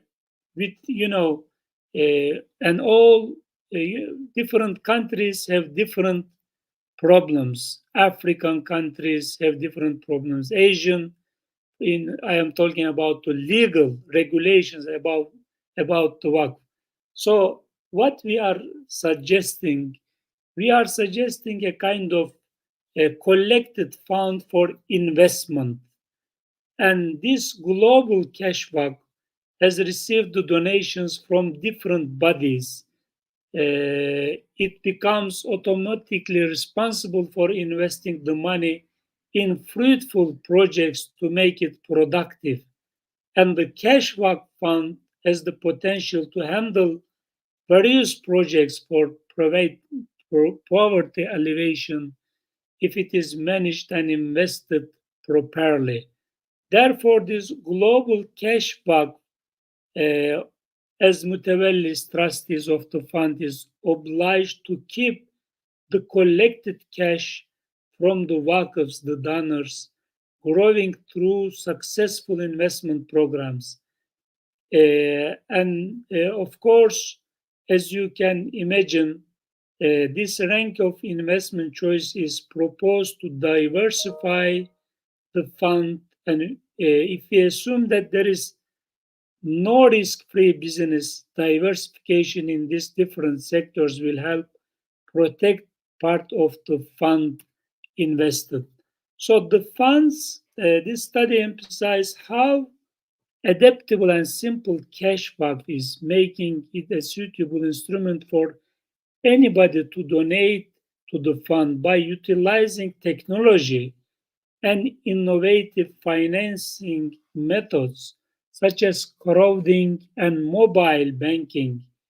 The global cash waqf can reach a broader range of people and enable them to participate in the noble cause of property eradication. The funds are sourced globally from donors or through distribution to beneficiaries.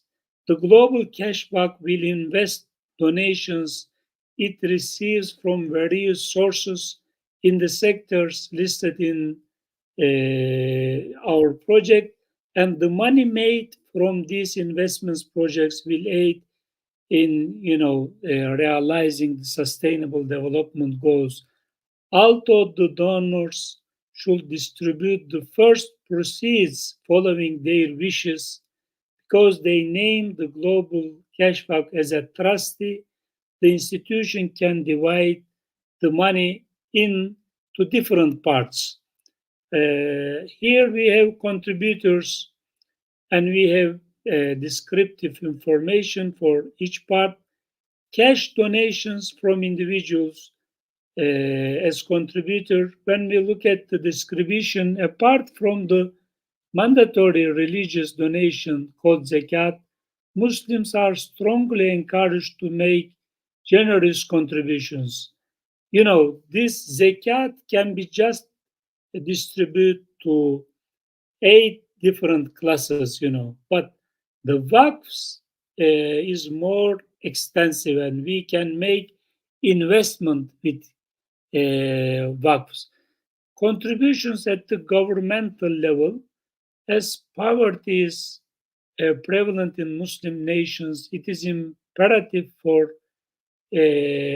Organization of Islamic Countries to make joint and tangible efforts to enhance the living standards of impoverished Muslims globally. To achieve this objective, the Muslim countries must contribute to this global cash waqf, which aims to serve the welfare of all Muslims, regardless of their race, gender, citizenship, or political inclination, in line with the unifying principles of Islam.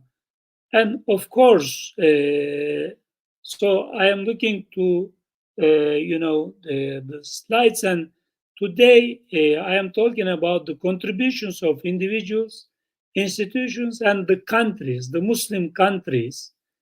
And it's not easy to come. So when you look at today, for the Gaza issue, the Baitul Maqdis issue, the Muslims could not come together, but how we will come together for this cash waqf? It's not easy, but we as intellectuals, as we have to do our encouragement and our suggestions to all effective the ruling elite to doing this kind of issues. So from individuals to institutions like Islamic banks, institutions, waqfs can also make contributions in addition to the firms to this issue. Islamic banks and the teachings of Islam emphasize the importance of justice in financial transactions, which requires that all parties involved in contracts are treated fairly and not manipulated. Additionally, Islamic banks are expected to avoid involvement in riba transactions.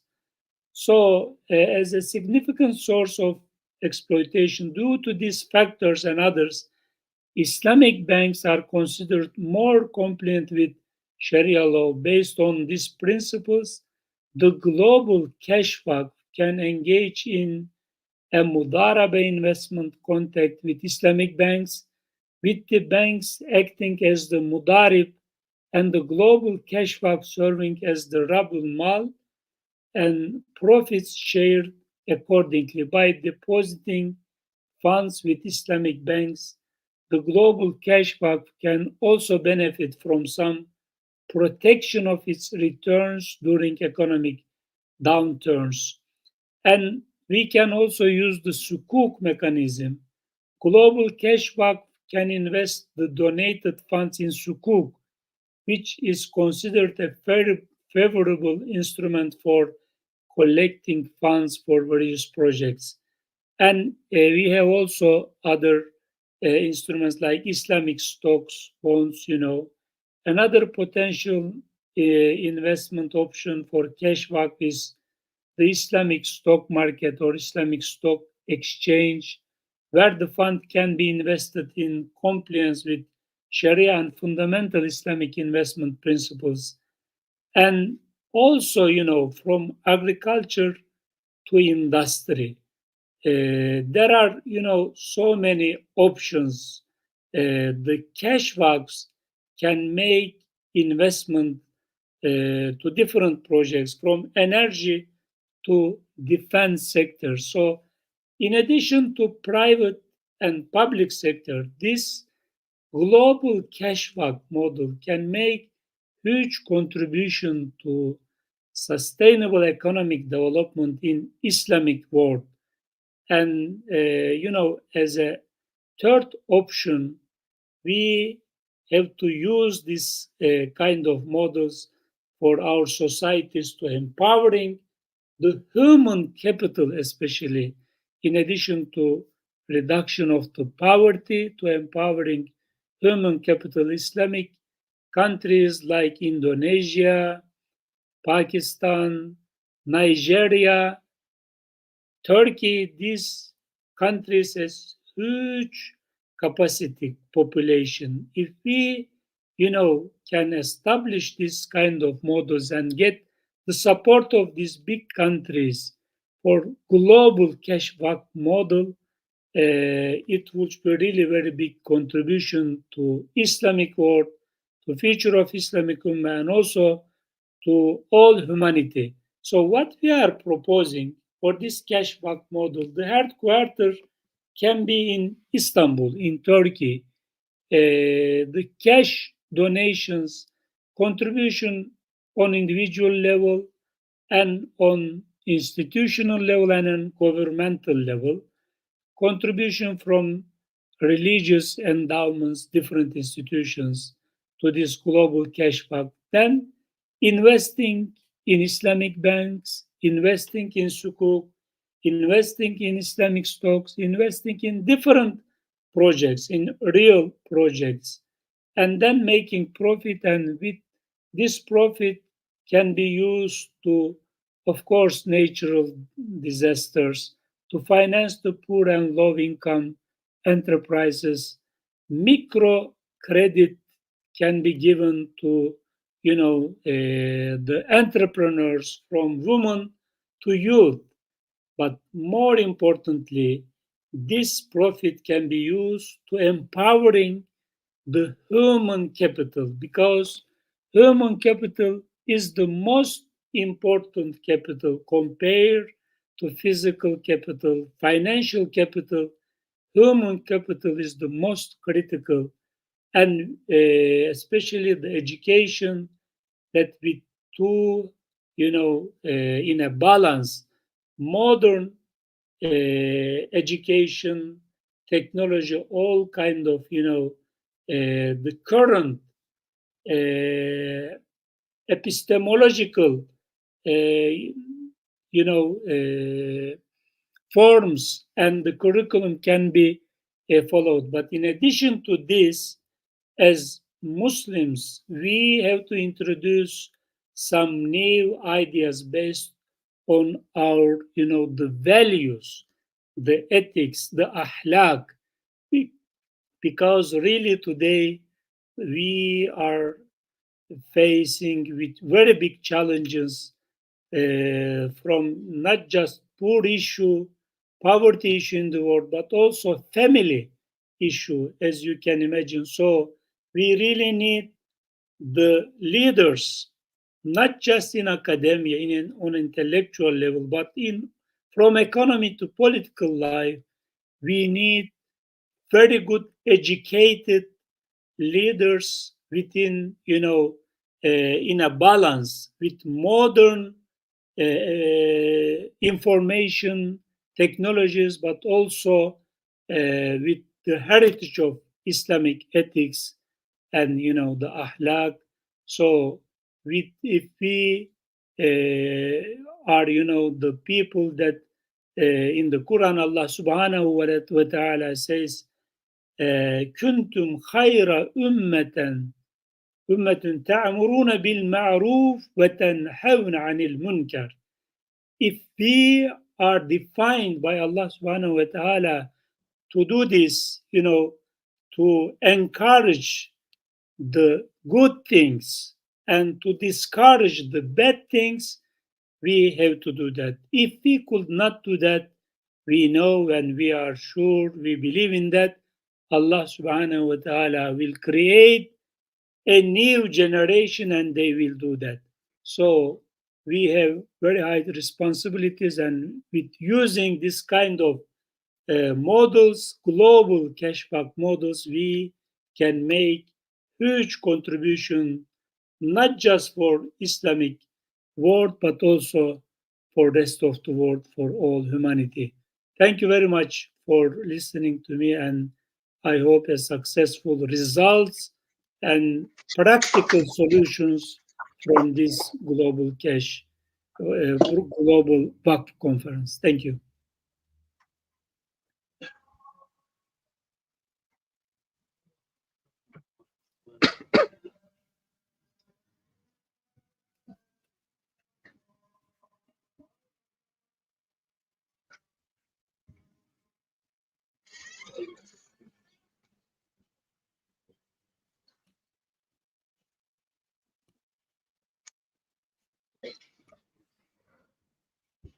Thank you, Prof. Mehmet, for enlightening keynote speech. Right. Ladies and gentlemen, as we approach the concluding parts of today's event, we would like to take a moment to express our heartfelt gratitude to our esteemed speakers for their invaluable contribution and insight. To express our appreciation, we would like to invite Dato' Haji Muhammad Ali Hassan, Board of Trustee of the Yayasan Infaq ANGKASA, and Dr. Siti Afiqah binti Zainuddin, Co-Chairman of G-Cwtbe 2024, to join us in front to present token of our gratitude to our speakers.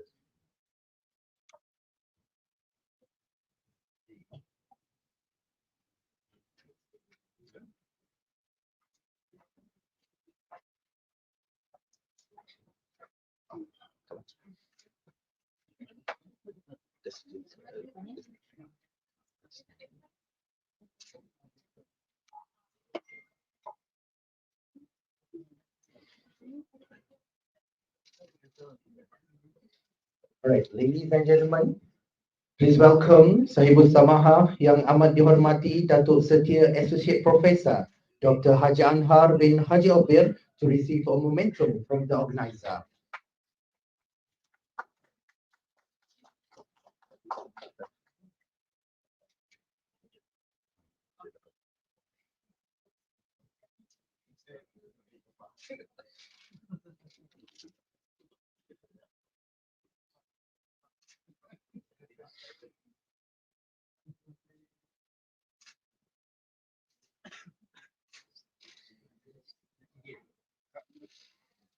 Another one.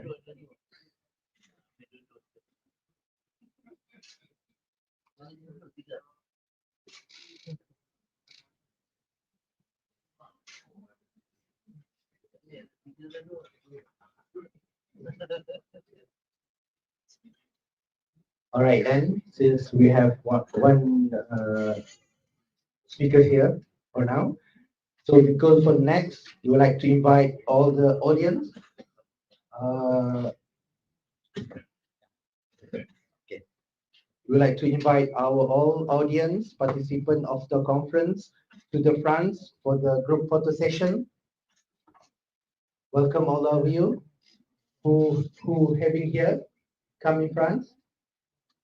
We're having a group photo session.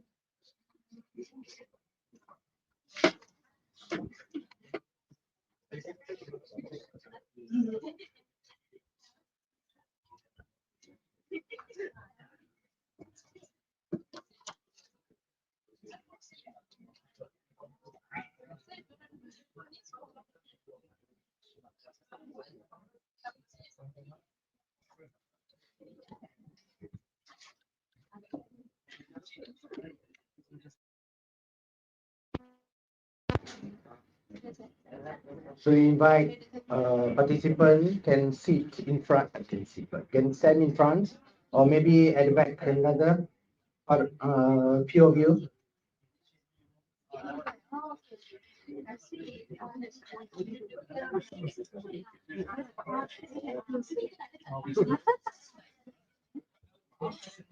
Meanwhile, we're preparing for group session. Just to remind, lunch is provided and can be claimed at C2001 BS room. And those who like to join for Kota Baru Wakaf and Heritage Trail, you can gather at UMK Experimental Hall at 1:45 p.m.